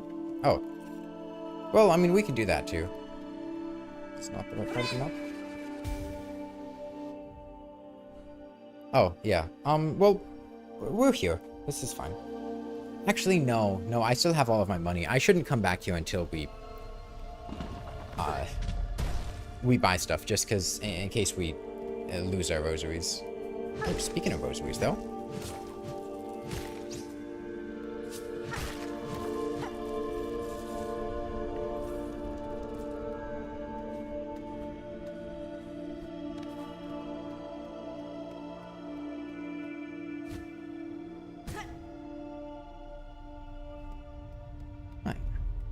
What are the odds that this is a way out? Very low. Okay. Oh, we'll just go all the way back then.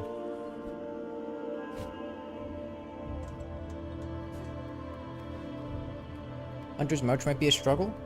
It might be, but I'm hoping it'll go okay. Okay. Is it this room? Nope, one more room. That's right, it's the start of Deep Docks, so we just wait till we get to Deep Docks, and then, we know we're good.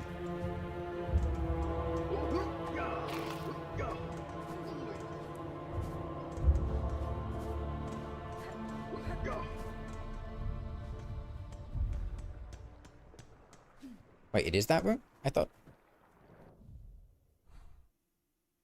Can I not come from the left, from the right here?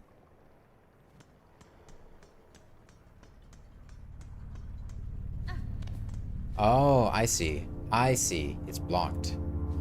Okay.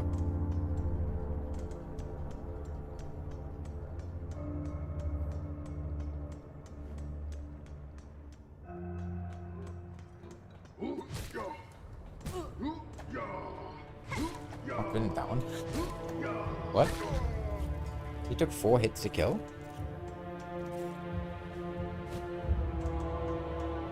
I thought they took 4 hits before my damage upgrade. Whatever.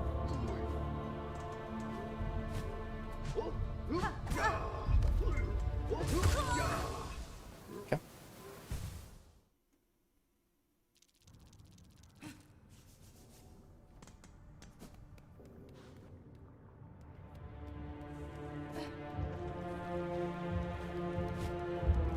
I was more or less trying to figure out like the spacing for that.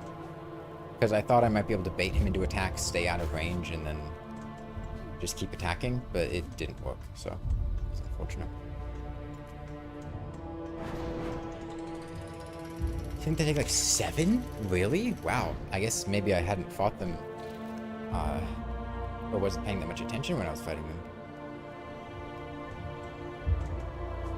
Okay, I'm gonna get my silk back, because it's like 300 bucks.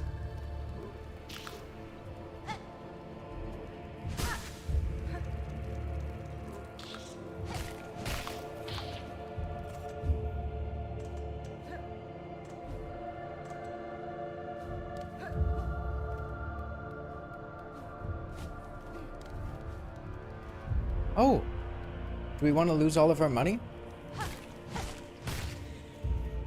Want to lose all of our hard-earned money?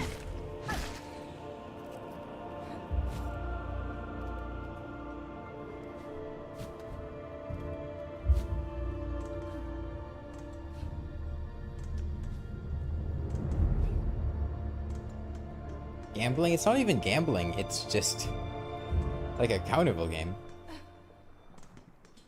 Oh, uh-oh.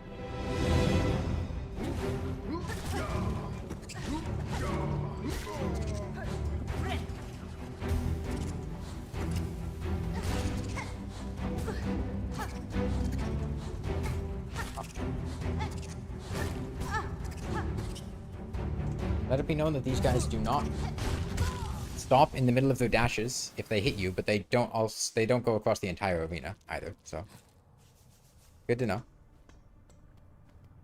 Carnivals are kid casinos, yeah. Okay, that's not difficult. I thought that those guys would behave differently than they did, and I died because of it. I thought there'd be a way that I could position myself where they'd miss me and not be a problem, but no. This is fine. You lost rosaries to that dark throwing thing because you accidentally stepped over the line you wasn't told was there? Yeah, that happened to me too.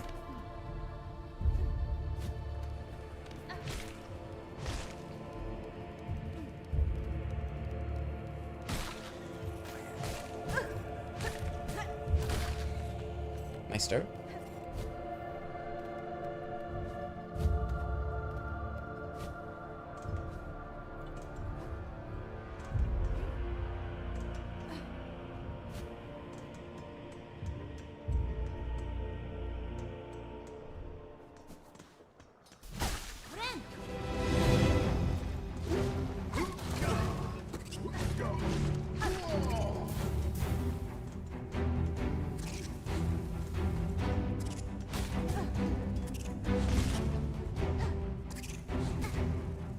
Dude. Getting my ass kicked by like the easiest enemy in the game. I don't know why I can't, like... I don't know why these guys are giving me trouble. They shouldn't be giving me trouble.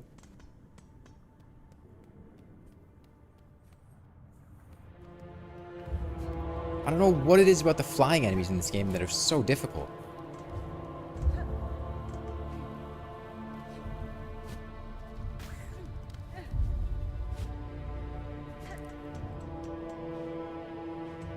Your little brother lost $200 on Roblox? Why did your little brother spend $200 on Roblox? I don't think that's your little brother's fault. I think that's failure of your parents to let him spend 200 bucks on Roblox.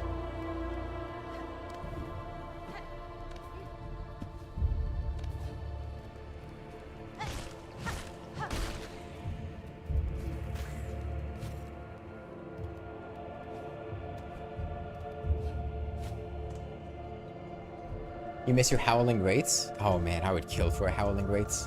Although the circular silk attack wouldn't be too bad here. That would be a really nice spell to have, actually.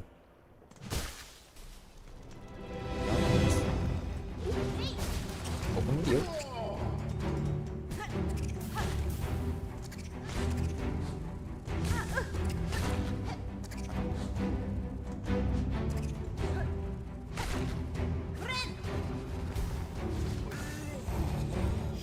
Oh, this is not good.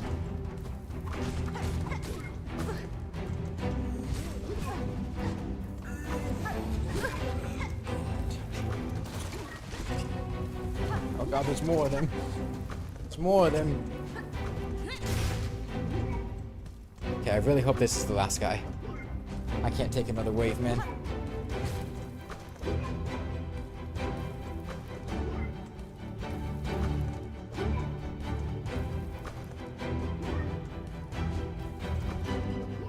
Please get within range of my attack.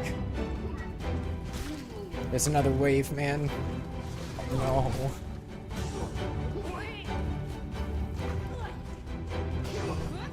We're dead.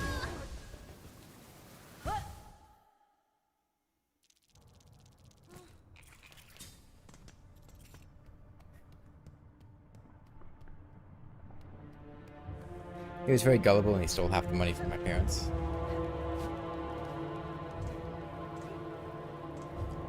This is why you protect your credit cards from your children. Yeah, I mean, it's unfortunate, but at the same time, I mean, he could have lost 200 bucks on any game, right? Like, it's incredibly easy for a child to dump 200 bucks on microtransactions. Now, I'm not super familiar with Roblox. I know that Roblox does have, like, literal gambling, I think. and it might be easier to lose money there, but I don't think it's Roblox's fault. I think that could have happened with, like, any game.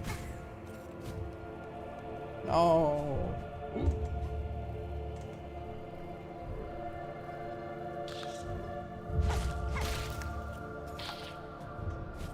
No, I'm gonna get to full HP before we start.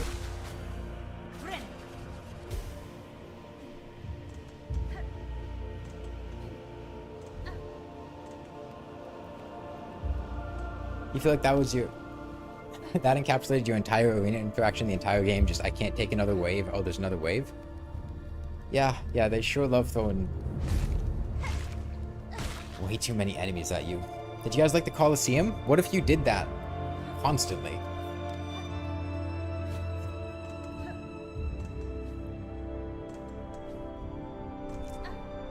What if that was just mandatory to progression? Yeah, we beat Widow a while ago. Your older brother lost 5 grand of your parents' money on the stock market. That's the real casino? Yeah. Yeah. Yikes.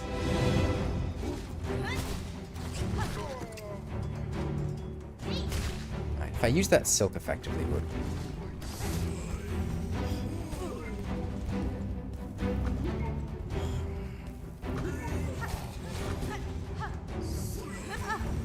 Oh. Oh, those guys are actually pretty fine, though. I tried to press jump, but my input got eaten, because I think I was in the middle of my cast animation. Okay, let me,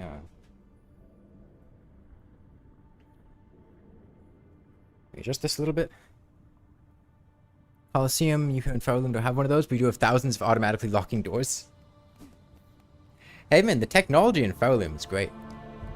That stupid frog that you hate? Oh, Brawl? Oh, dude. Oh my god.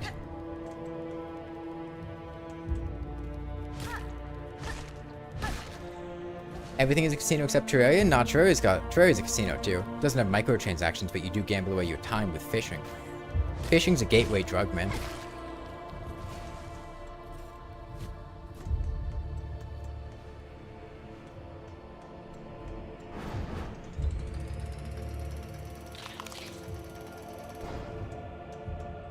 Yeah, oh my god, man. Getting to the end of Bilewater, fucking Bilewater, and then realizing that no, not only is the wave not over, but there's an entire boss afterwards? Oh, man.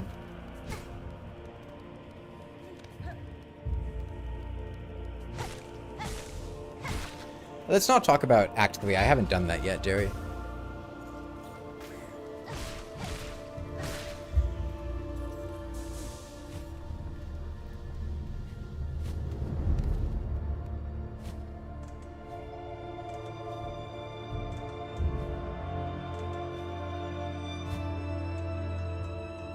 You swear to God they designed that area to piss people off? Maggot health? Yeah, dude, there's no way that... I don't know how that got through playtesting, man. I mean, I know they only had 2 playtesters, but... Jesus Christ.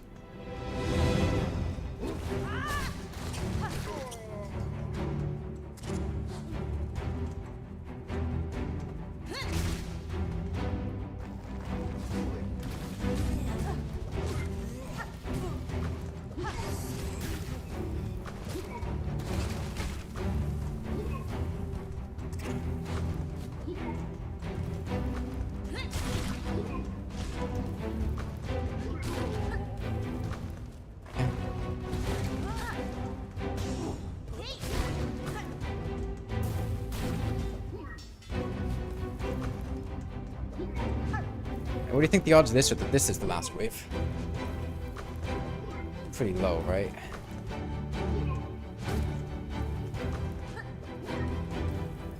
Maybe. Maybe.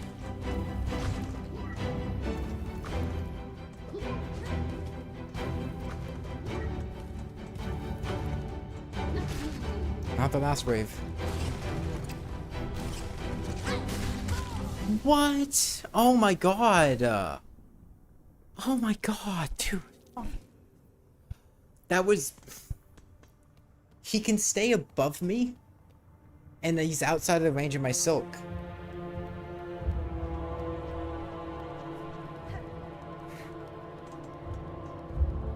Why do flying enemies back away? They're designed to make you hard to hit. Make it hard to hit them in this game. It's a dumb design decision, but for some reason Team Cherry decided to make all the flying enemies really difficult to hit with upward attacks. Because they're constantly moving away. If you were in charge, you'd ban predatory microtransactions by making refund mandatory and limited currency.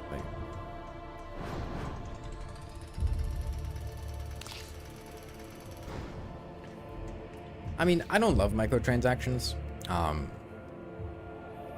I'd love to not have them dictate gaming, but at the same time, it's not worth spending effort, like, getting super mad at them when it's not something you can really do anything about, you know?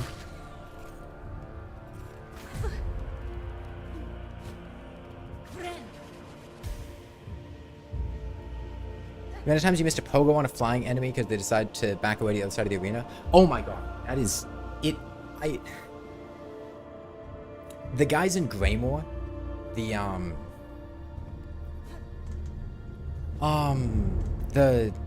just like the random ball guys in Greymore. Those guys were so miserable trying to pogo off them. Because they move immediately as soon as you aggro to them to, like, get out of the way. The harpoon in the Silksong is the only way you could have flying enemies built. Yeah, we don't have harpoon yet, so... The crows? No, not the crows, not the crows.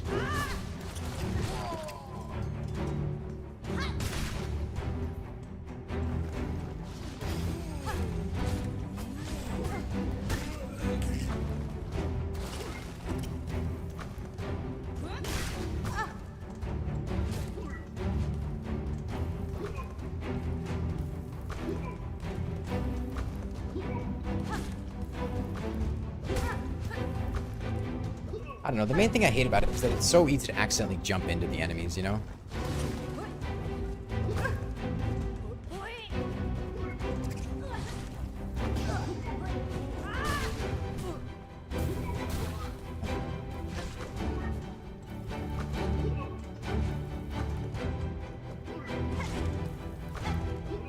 Nah, I'm dead. The bell throwers. Maybe, I don't know. How big are the Silksong characters? I mean, I think they're supposed to be bug-sized, like... They're supposed to be around the size of a bug. It's all kind of on a micro scale.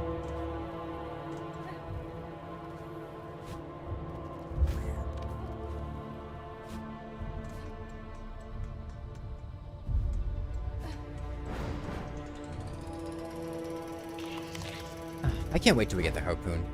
Using the harpoon is going to be kind of difficult with my control scheme. But it's gonna be so nice.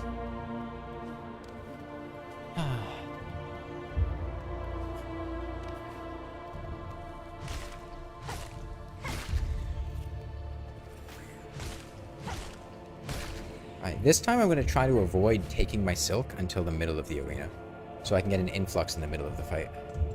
Because we start with almost full silk.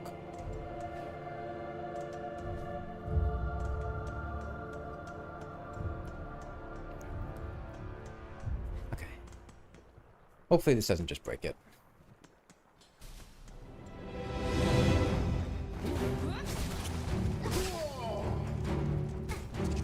No, what?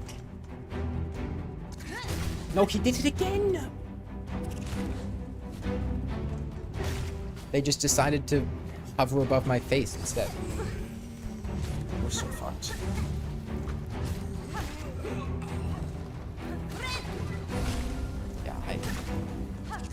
Like, Warding Bell did nothing there. Warding Bell did nothing. It did not help at all. There was no benefit to Warding Bell. I was gonna die anyway, right? Like, I healed, I get hit while I'm healing, I'm dead anyway if I don't heal, because I have one mask. What a useless fucking charm. I would have rather just died outright.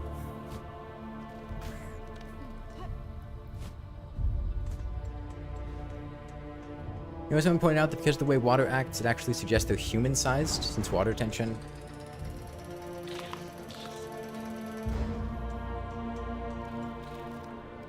Would make it cling to things to be much more strongly if it were small. Yeah, but I don't expect the video games to have super realistic physics.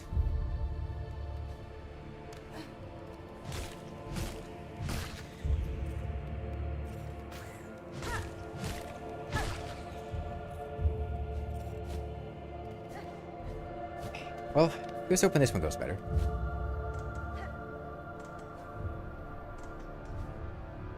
Silksong is a very realistic game about a spider with a sword. I mean, crabs can hold swords, or like scissors, and scissors are basically swords for a crab. Right? It checks out.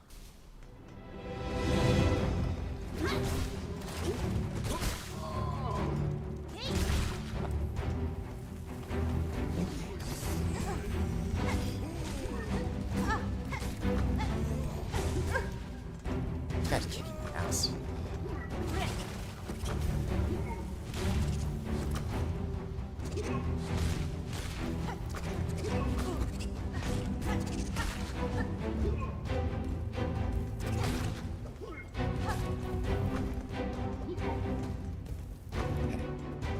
I think I get enough silk off him, and then I can heal.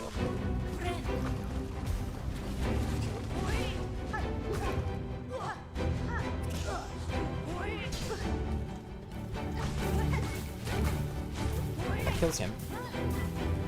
Oh no, he's not dead. Now he is. Alright, we get another heal off.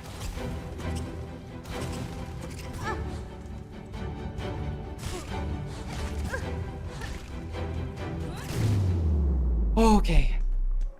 Okay. Oh my god. Wait, no. I'm burning to death. I'm burning to death. Oh. Okay. Let's get our mask shard. Mask shard obtained.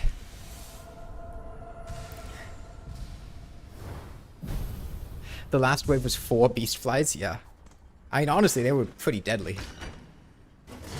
Oh. Okay. Okay.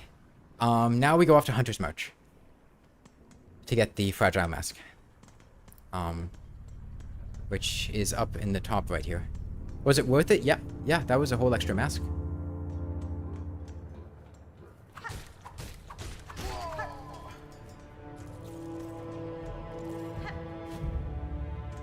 Plus half a hit point, yeah, pretty much.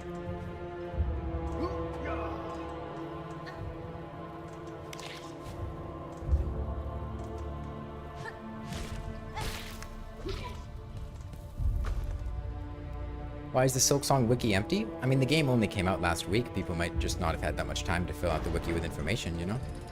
It takes time to do that.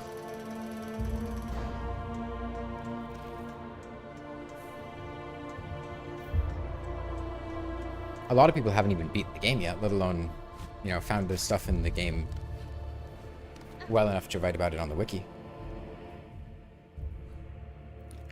Okay. I guess we kind of made the wrong decision about where to go, huh? That's fine. I can now survive for 7 seconds instead of 5, making progress? Yeah. I guess we can get the flea quest.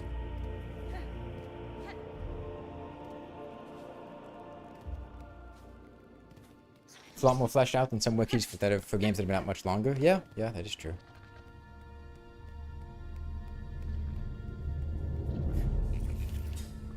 Yeah, there's no surprise there, Tai-Fi. That's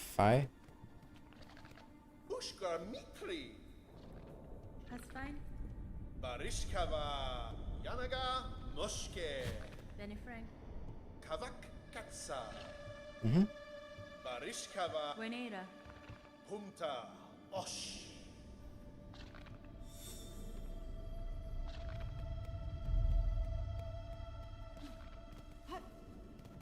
Act 2 has been destroying you? Yeah.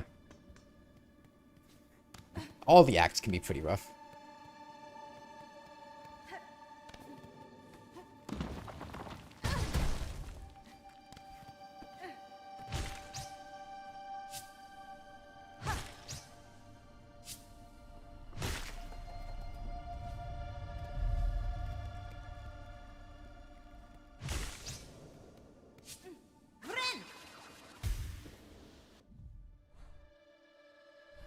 Left? Yeah, the classic boulder trap. This is just like Terraria.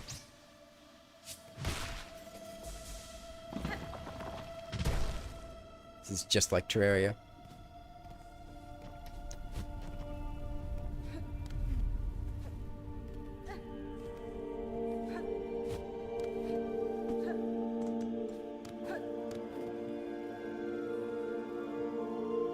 Wouldn't I be doing lawnmower only for Silksong? I think lawnmower only would be effective on Silksong.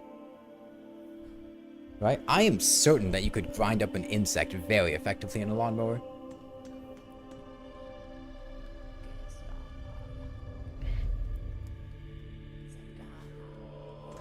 Two shot.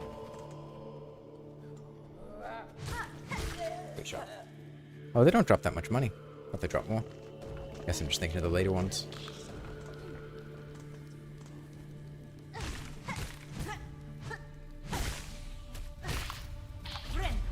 Okay. I feel like consumable only could be pretty fun. I think it would... The problem with consumable only is that it would be a lot like Elden Ring's consumable only challenges, except honestly even worse. Because it would just be so much farming. Well, I guess Elden Ring consumable only isn't too bad. I did pot only in Elden Ring, and that was like 90% farming. Which was, you know, not very fun.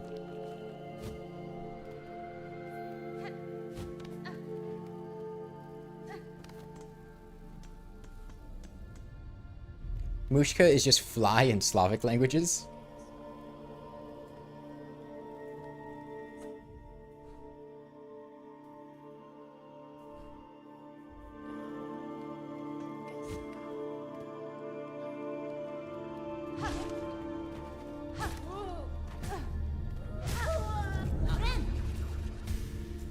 These guys are so tough to avoid. Okay, I think we go up here.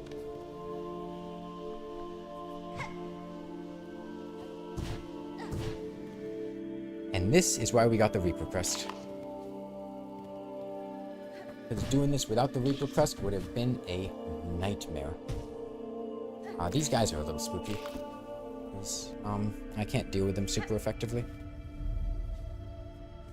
Oh, I went back to my default control scheme. That's where stuff was going wrong.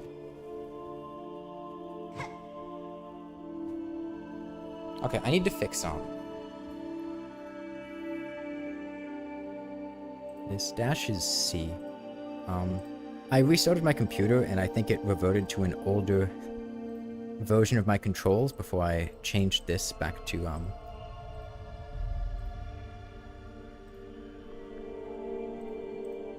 set one way.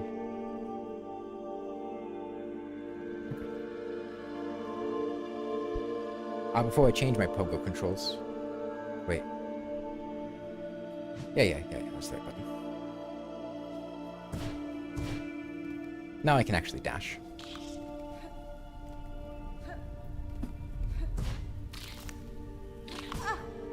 Oh my god. I need to kill this guy. He needs to die.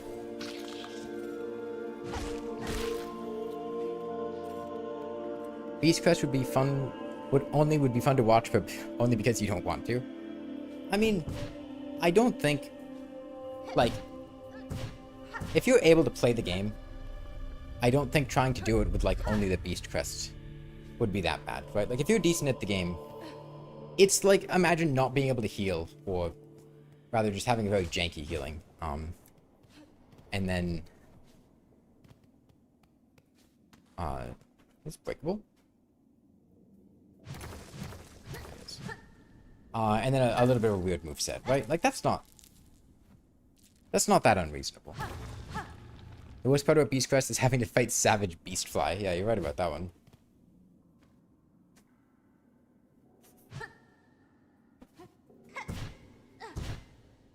Oh man, I remember how frustrated this was making me when I was trying to do this with the straight diagonals. Oh man. That room was pissing me off. Because I would just, like, whiff it in the smallest of ways. Oh, nice. Bunch of cash.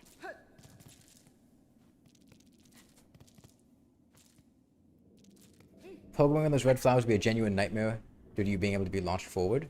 Oh, on the Beast Crest?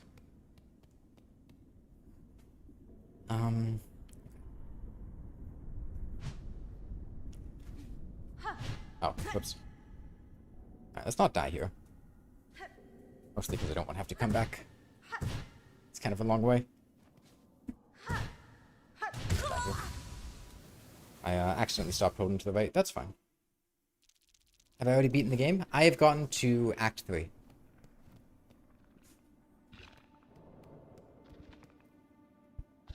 The trick to Beast Crest Pogo is going directly to the side of whatever you want to Pogo. That makes sense. Yeah, I could see that. You love the diagonals? Oh, I'm glad somebody does. Your Team Cherry's here. Happy to hear that. Most people I know hate the diagonals. And I'm glad it's working for you.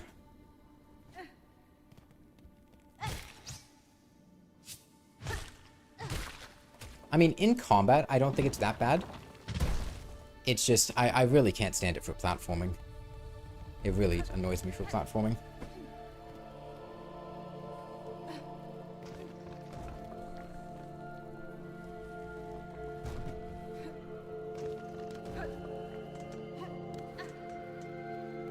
Yeah, do take a shower? Good luck on all your future endeavors. Oh, I'm gonna have to take a hell of a shower after this. I was drenched in sweat after keeping on the thicker sweatshirt for a while. Ah, it's this way.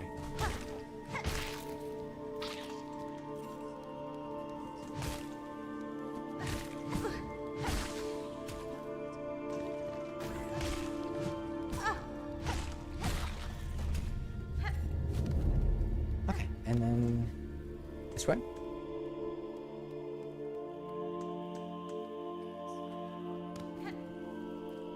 Okay, Pogo controls.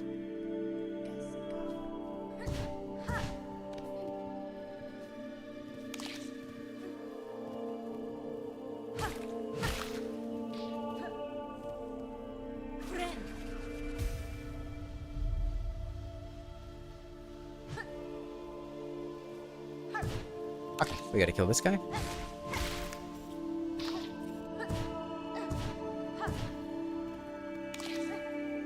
Dude, I can't express how happy this Reaper Crest makes me doing this platforming.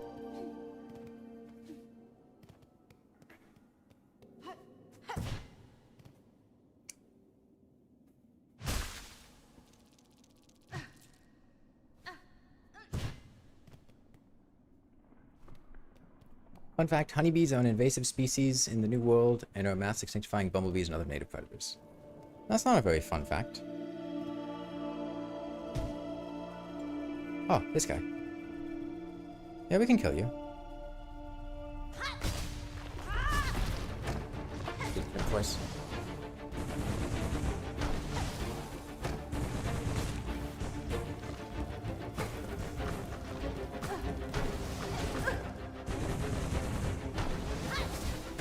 Damn, he outplayed the shit out of me. This guy's gonna kill me.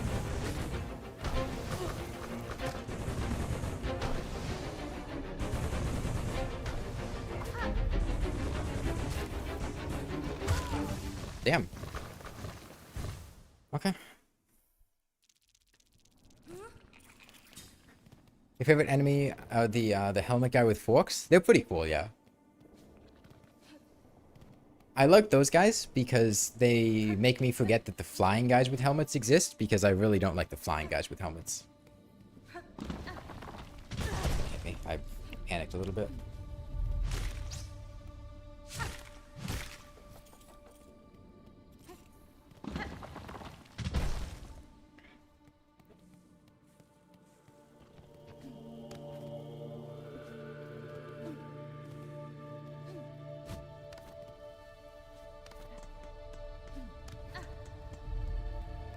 Boulder trap, yeah. The second time it's gotten me. Boulders are hard, man. It's like Terraria.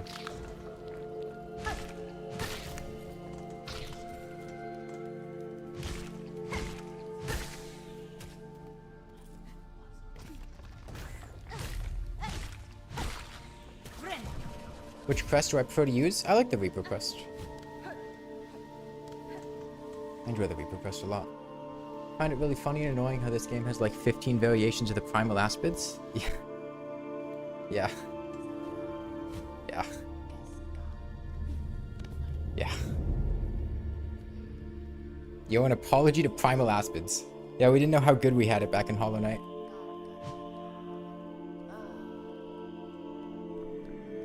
Bile-water changed you. Primal Aspid's got nothing on you now.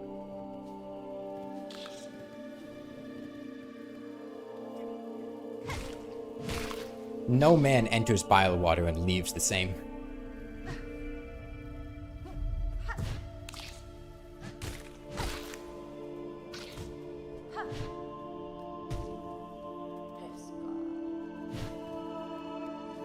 Up there.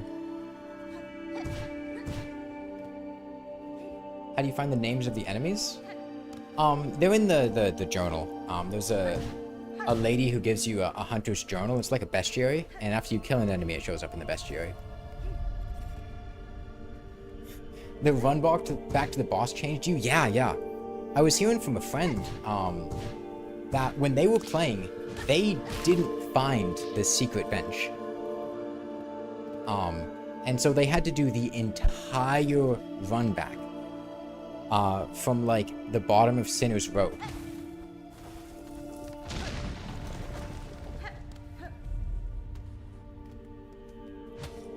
Which is ridiculous. To get through all of that and have it be maggot hell and... Oh man.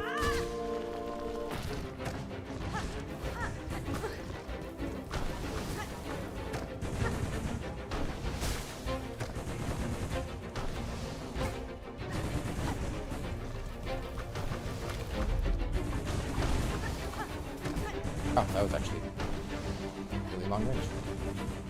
This is fine. Let's just go up here. Heal a little bit.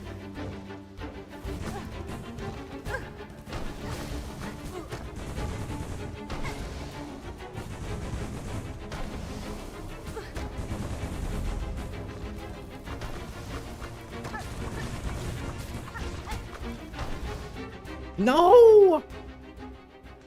Okay, we'll just leave that then. I didn't want to go off screen. I wanted to keep shooting him.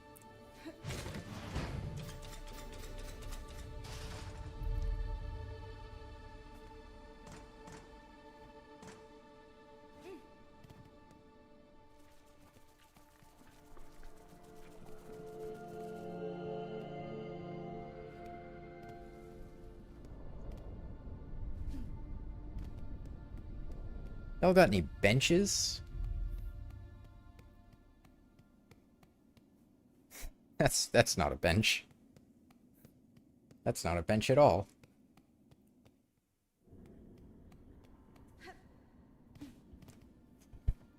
Yeah, no, I don't think they had the money to buy that bench or something. Hi-Fi.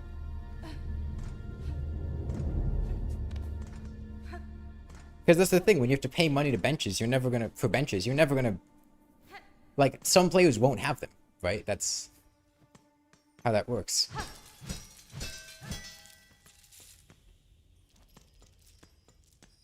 Will I 100% Silksong and Dancepad after I'm done? I don't know about that one. I don't know about that one.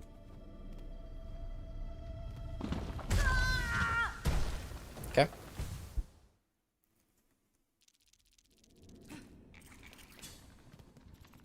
Well, we got the shortcut, so we can take a shorter path back, right?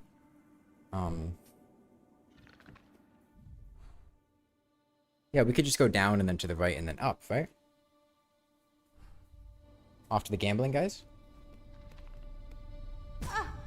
Why is everything a spike?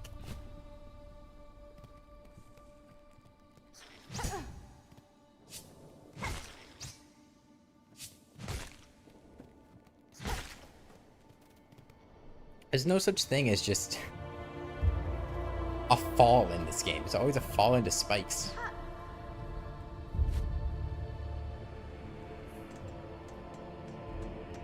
Are there difficulty spikes? True.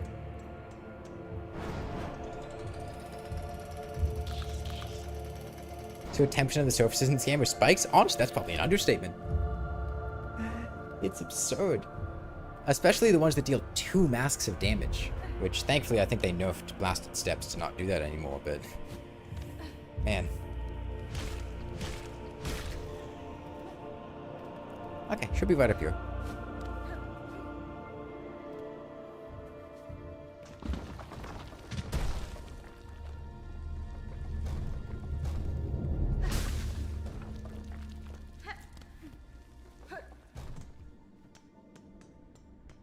Is the bench in here?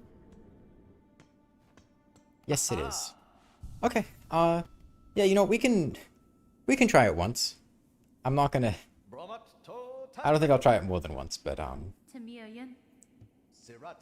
Fadastama. we'll do it. We just gotta be a god gamer. This is actually really difficult to do with my control scheme, I just want to say. Round 1 is really easy, not with my control scheme.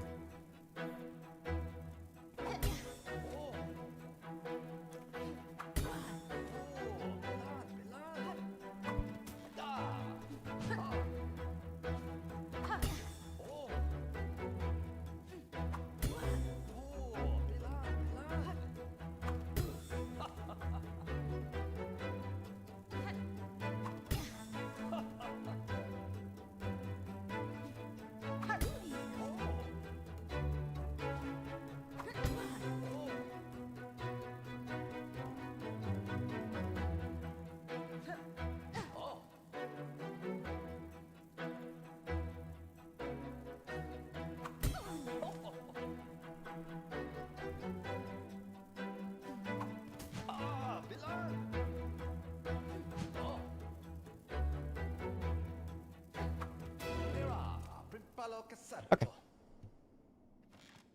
Yeah, no, like it's really difficult. I can't just jump, right? I have to jump, and then there's a delay where I have to do this. And that's really hard to do. What's up here? Oh wait, this is where the straight pin was. Okay, so I got the straight pin here and then they set it up later. I see. I see.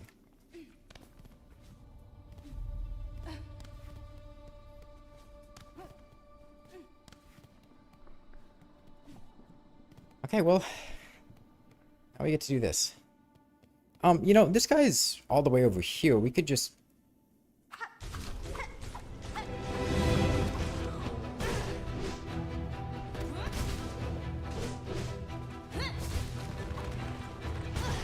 Okay.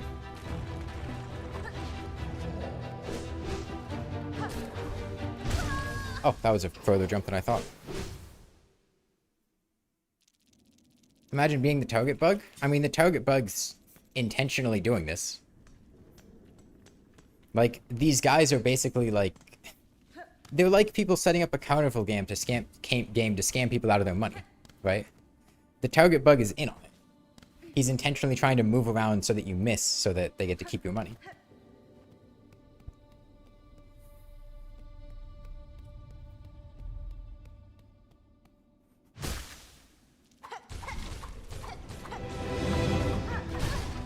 Dude, that is fucking ridiculous.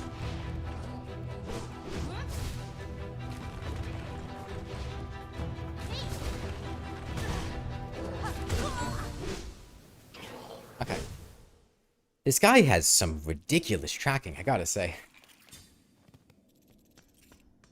The game is kind of the Elden Ring of indie games in the way that it's a game based on religion and the people arguing whether it's too hard or not.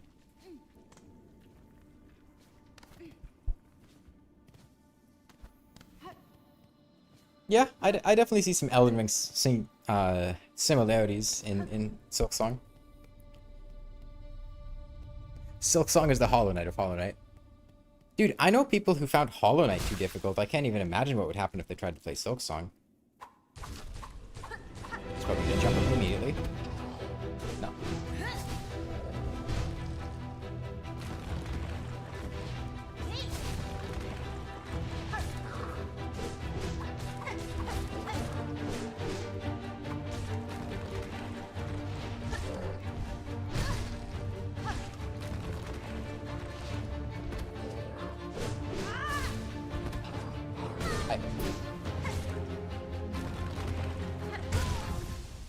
I had no choice. I had to try to get past him.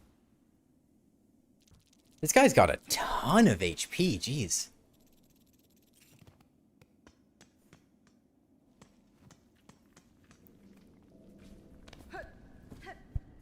I was hoping I could kind of just, you know, spam stuff at him from off to the side and hit him with a few silk spears, but it's not working.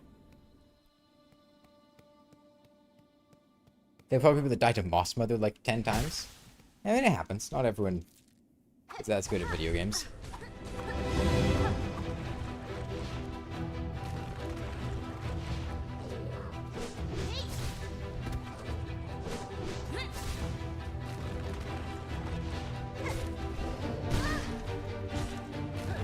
That is such a ridiculous jump attack.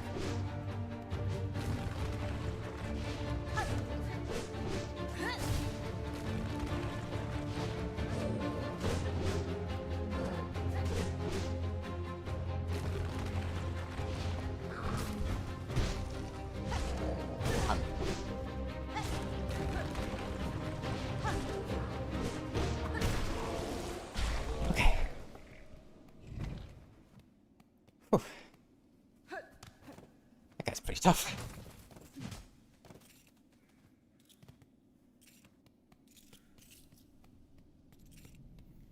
Okay, let's start platforming now.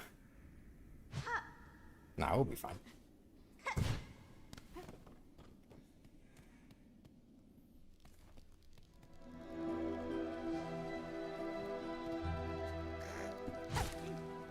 This is just like Elden Ring. They have the ants from Elden Ring.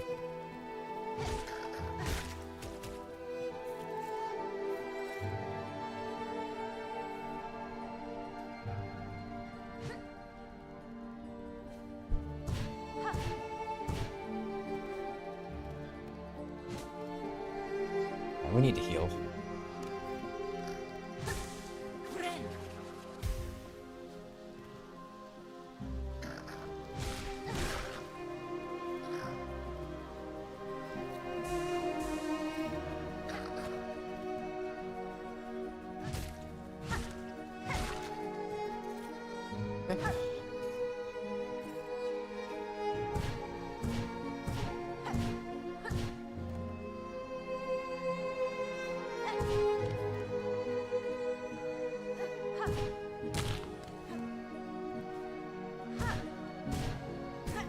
Oh, come on. I guess maybe I dash at the end. Okay, nice one.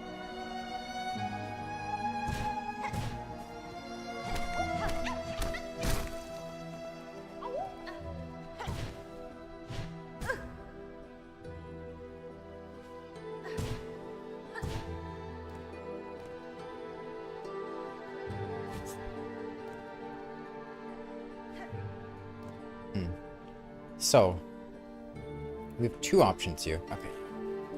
Let's go with this one. We could have tried to just go for it, but the problem is if we got hit, we were dead.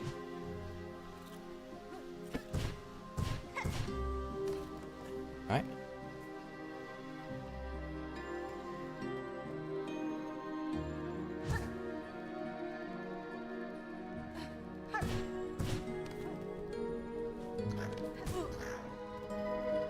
Which roses would be nice.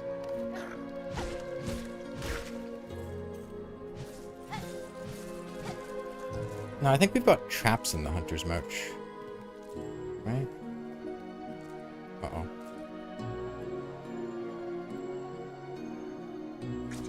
Kick my ass.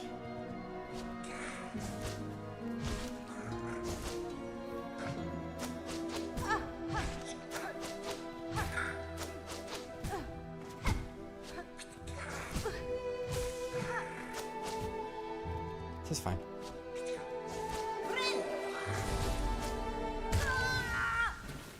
Okay, I thought I would have time between his attacks to heal, but I guess not.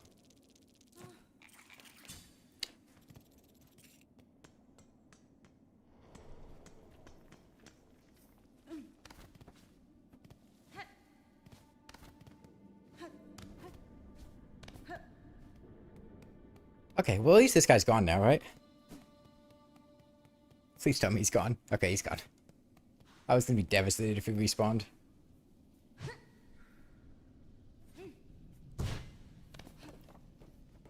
Yeah, if we came here at the start of this game, this would have been so nightmarish. It really would have.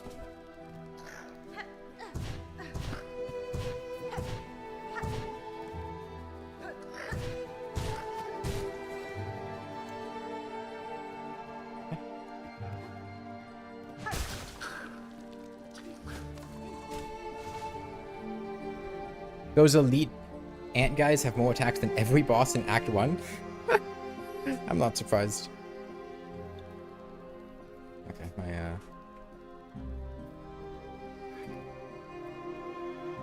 my audio fell here. Let's take a break for some water. Why am I in this area? I want the fragile mask charm. Fragile mask.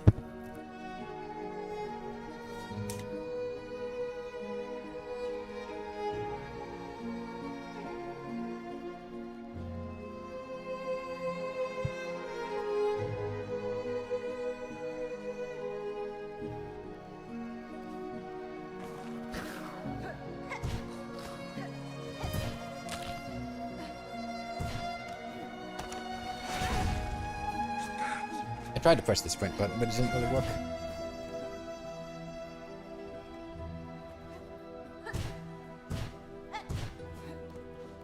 Oh no.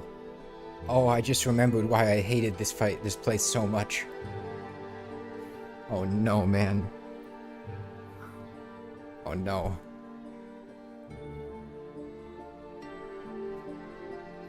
No.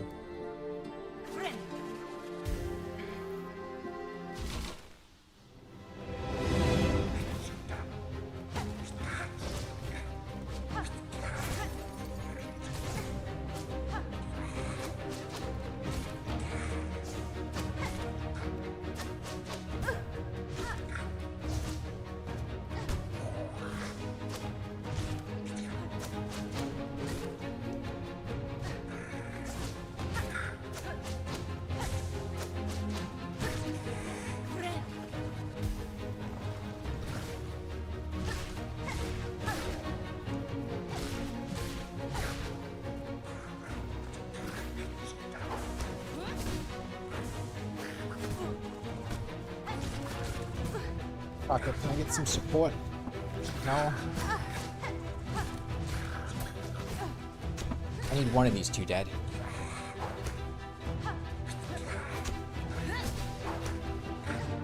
Dude, I can't hit him. I can't hit this guy. He's just dashing out of the way. Where's Chakra? Did she not show up? Was she supposed to show up there and didn't? That's great. I didn't remember when in the fight she showed up.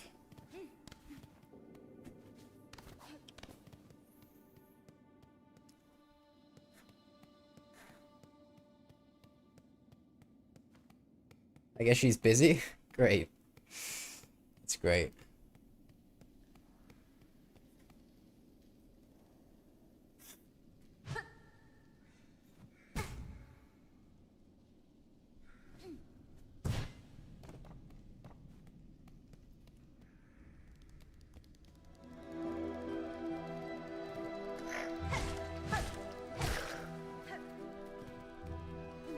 Well, I mean, we were able to platform through the area pretty effectively. It wasn't too difficult with Reaper Crest, so hopefully we can get back there without much trouble. I remember getting really frustrated on my first playthrough trying to get back here with the diagonal one.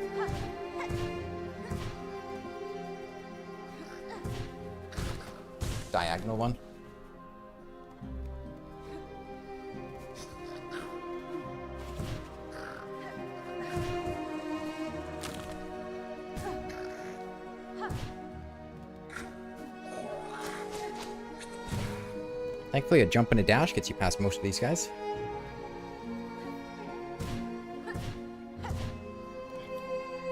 Okay. Well, we fight this with full silk.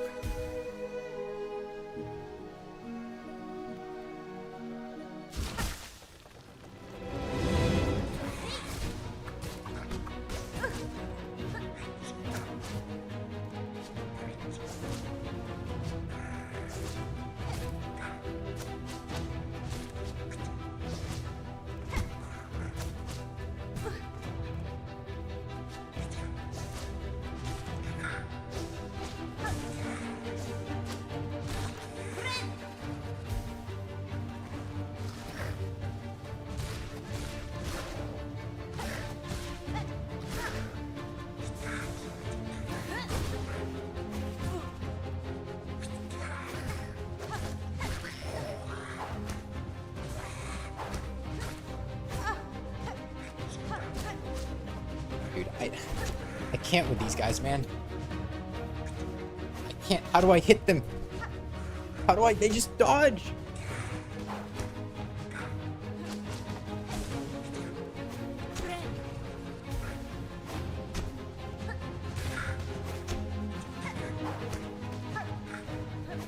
What is that?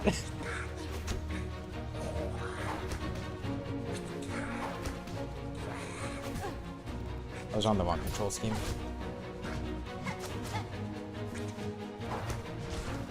And they're ridiculously tanky too. Oh my god, dude. What? Wait, he's still alive.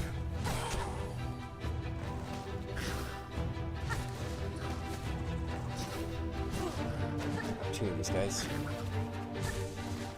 Hope it doesn't hit me.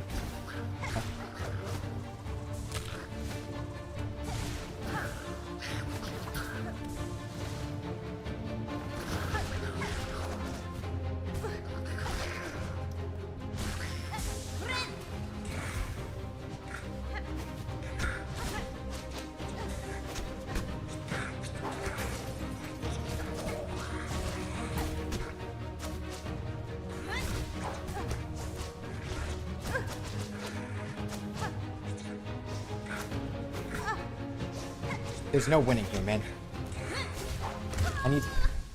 I can't. There's... Keep in mind, I have a weapon upgrade. This isn't with the base nail, this is with the weapon upgrade already.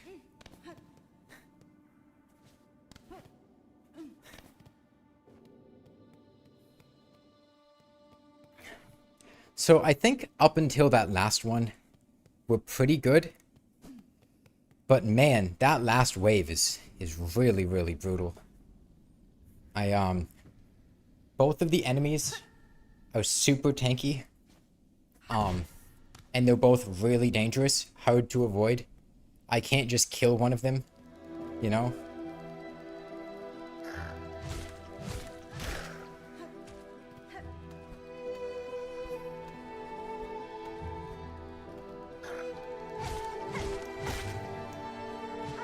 Would Polyp have helped? I don't care if Polyp would have helped. I get that I was using my tool a little bit, but I'm immediately about to get something which would replace Polyp. I get that you like the quest, Nick. That's cool. I'm not going to go do it. Not unless I, like, need to in order to progress something in the story.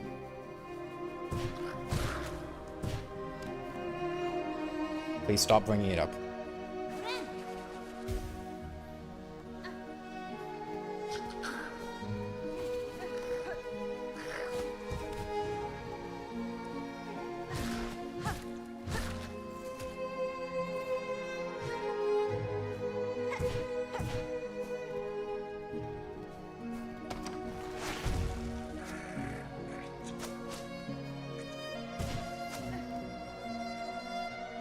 Oh, come back again with full silk. Oh, man.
Don't.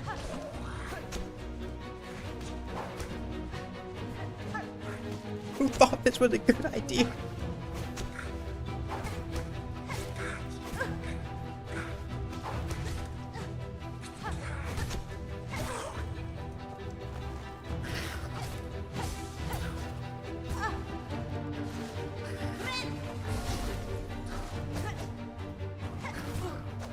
I'm in the wrong. No, I'm not.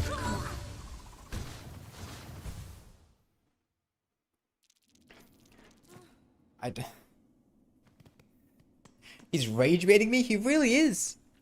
It's like they intentionally designed the flying enemies in this game to just piss you off. That's really what it feels like. It's like every single flying enemy in this game is just designed specifically to try to piss you off.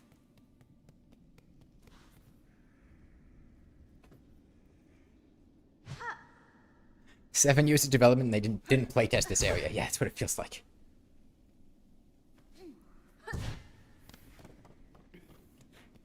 Because this can be like the third area you can go to. We're coming here like pretty late into Act 1. We've got most of our movement upgrades. We've got, you know, an extra mass. We've got a weapon upgrade. You could come here with a lot less. And I guess you'd have Shakira helping you, but... Man...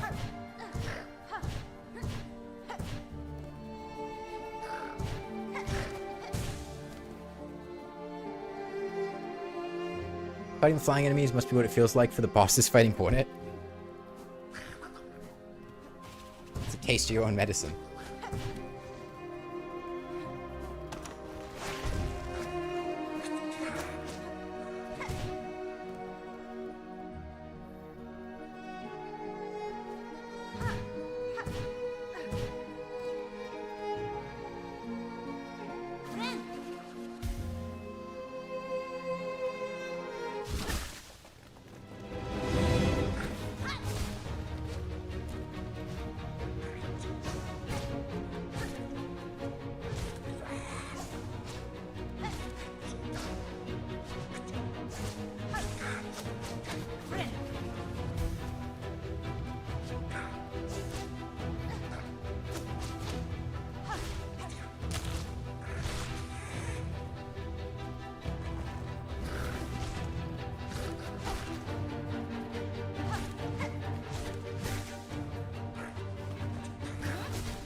You gotta be really fast about it, Hesertade.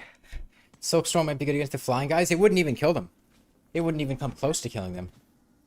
Like, yeah, it would hit them, but I think I would take damage casting Silkstorm. Right? Probably.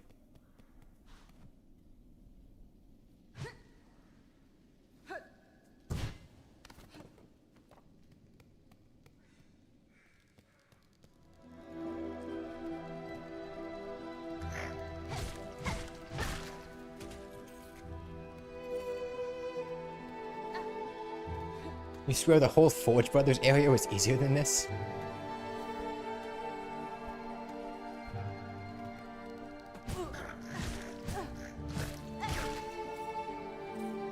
Okay.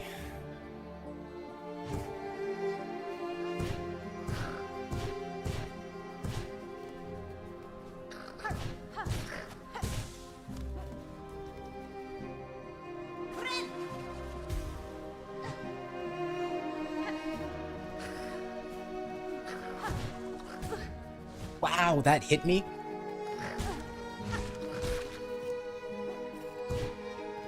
Damn, that's a sniper. That sucks, because now we're going to enter into this next fight missing 2 masks. I guess we just spend our silk immediately to heal.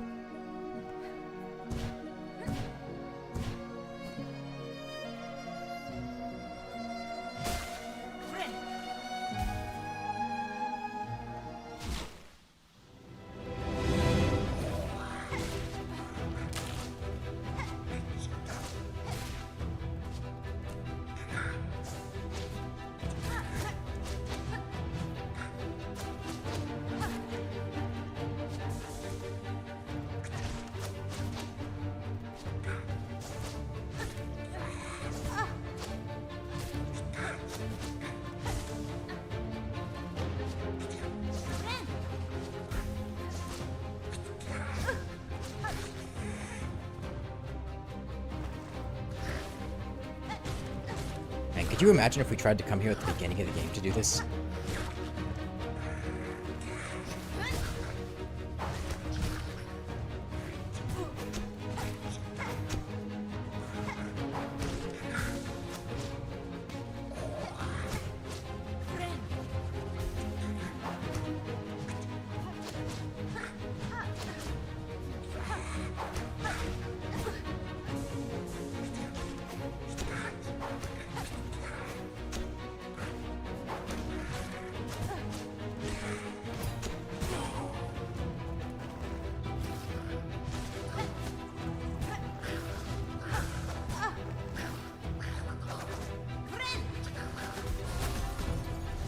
Alright.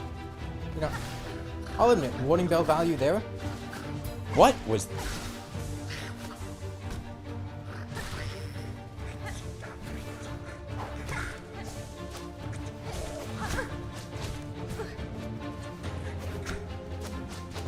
Come on, let me get it, let me get it, let me get it! Okay. That's so huge.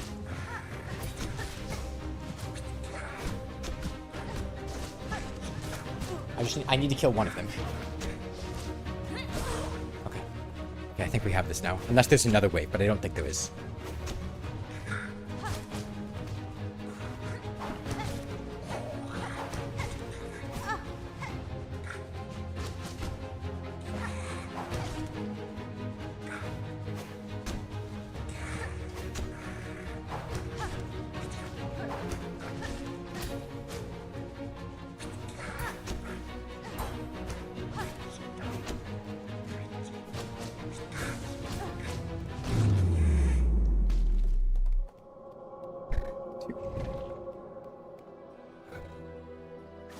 Oh my god.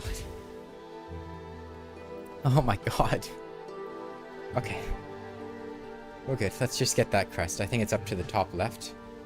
Yeah.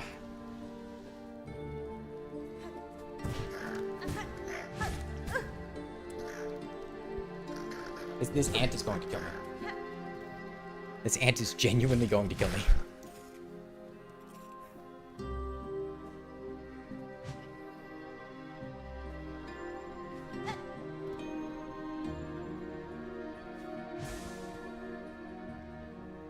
Can I get this without dying? Dude, I'm gonna die trying to get this silk. I can already tell.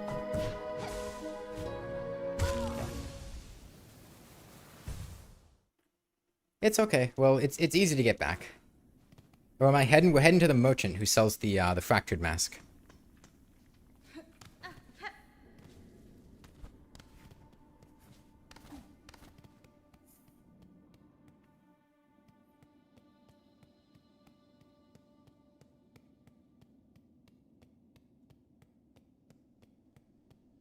What do the dice actually do? Because I got them, but I don't know what they do. I assume that they would win the dice rolling game. They're like loaded dice or something, but... Random damage nullification. Oh, that's pretty cool.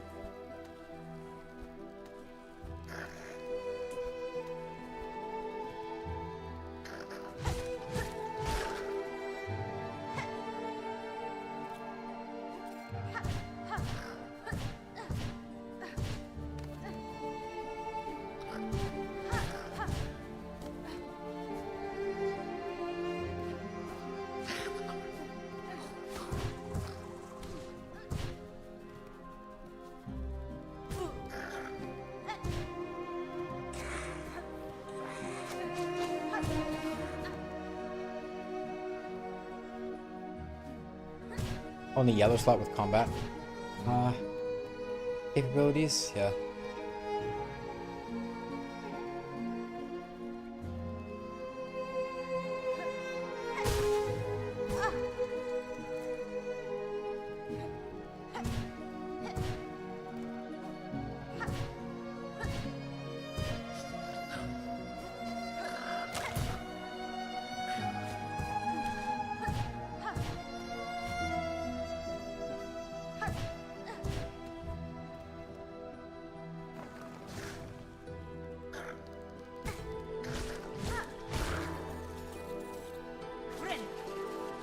Perhaps remind you of the Viet Cong traps.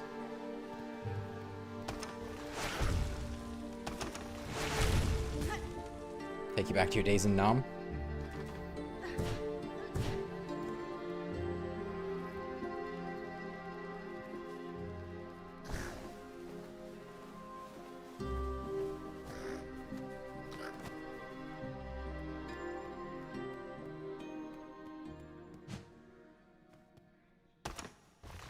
Right. The actual bench is here. I'm glad I remembered.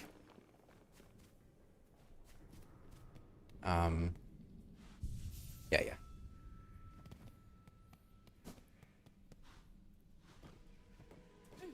Could you imagine if I got there with 1 HP and died to that? I would have been so devastated.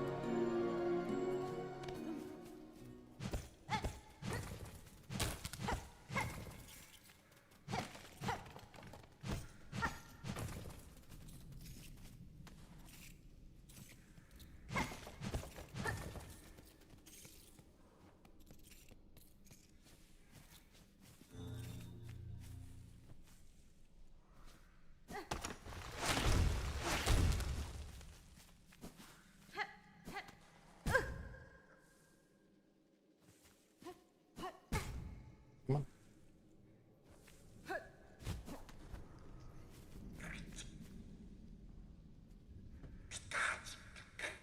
Mio finne? Magina fora. 260.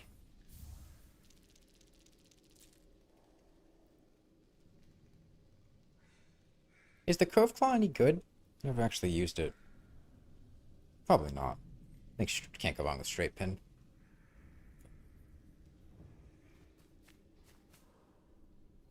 It's not great. It's great for big enemies. It's like a boomerang.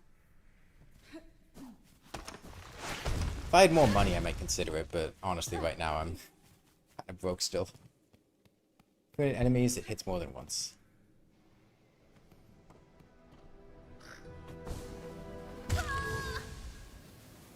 Nice one. Okay. I think that's gonna be it for today. I'm kind of tired. It's been, what, 3.5 hours? We made good progress. Killed Widow, got a mask shard, got the fragile mask. Let me equip these before we leave. Let's see. Inventory. Yeah, I'm gonna put you on instead. I'll keep compass on. That's fine. Okay, and then escape.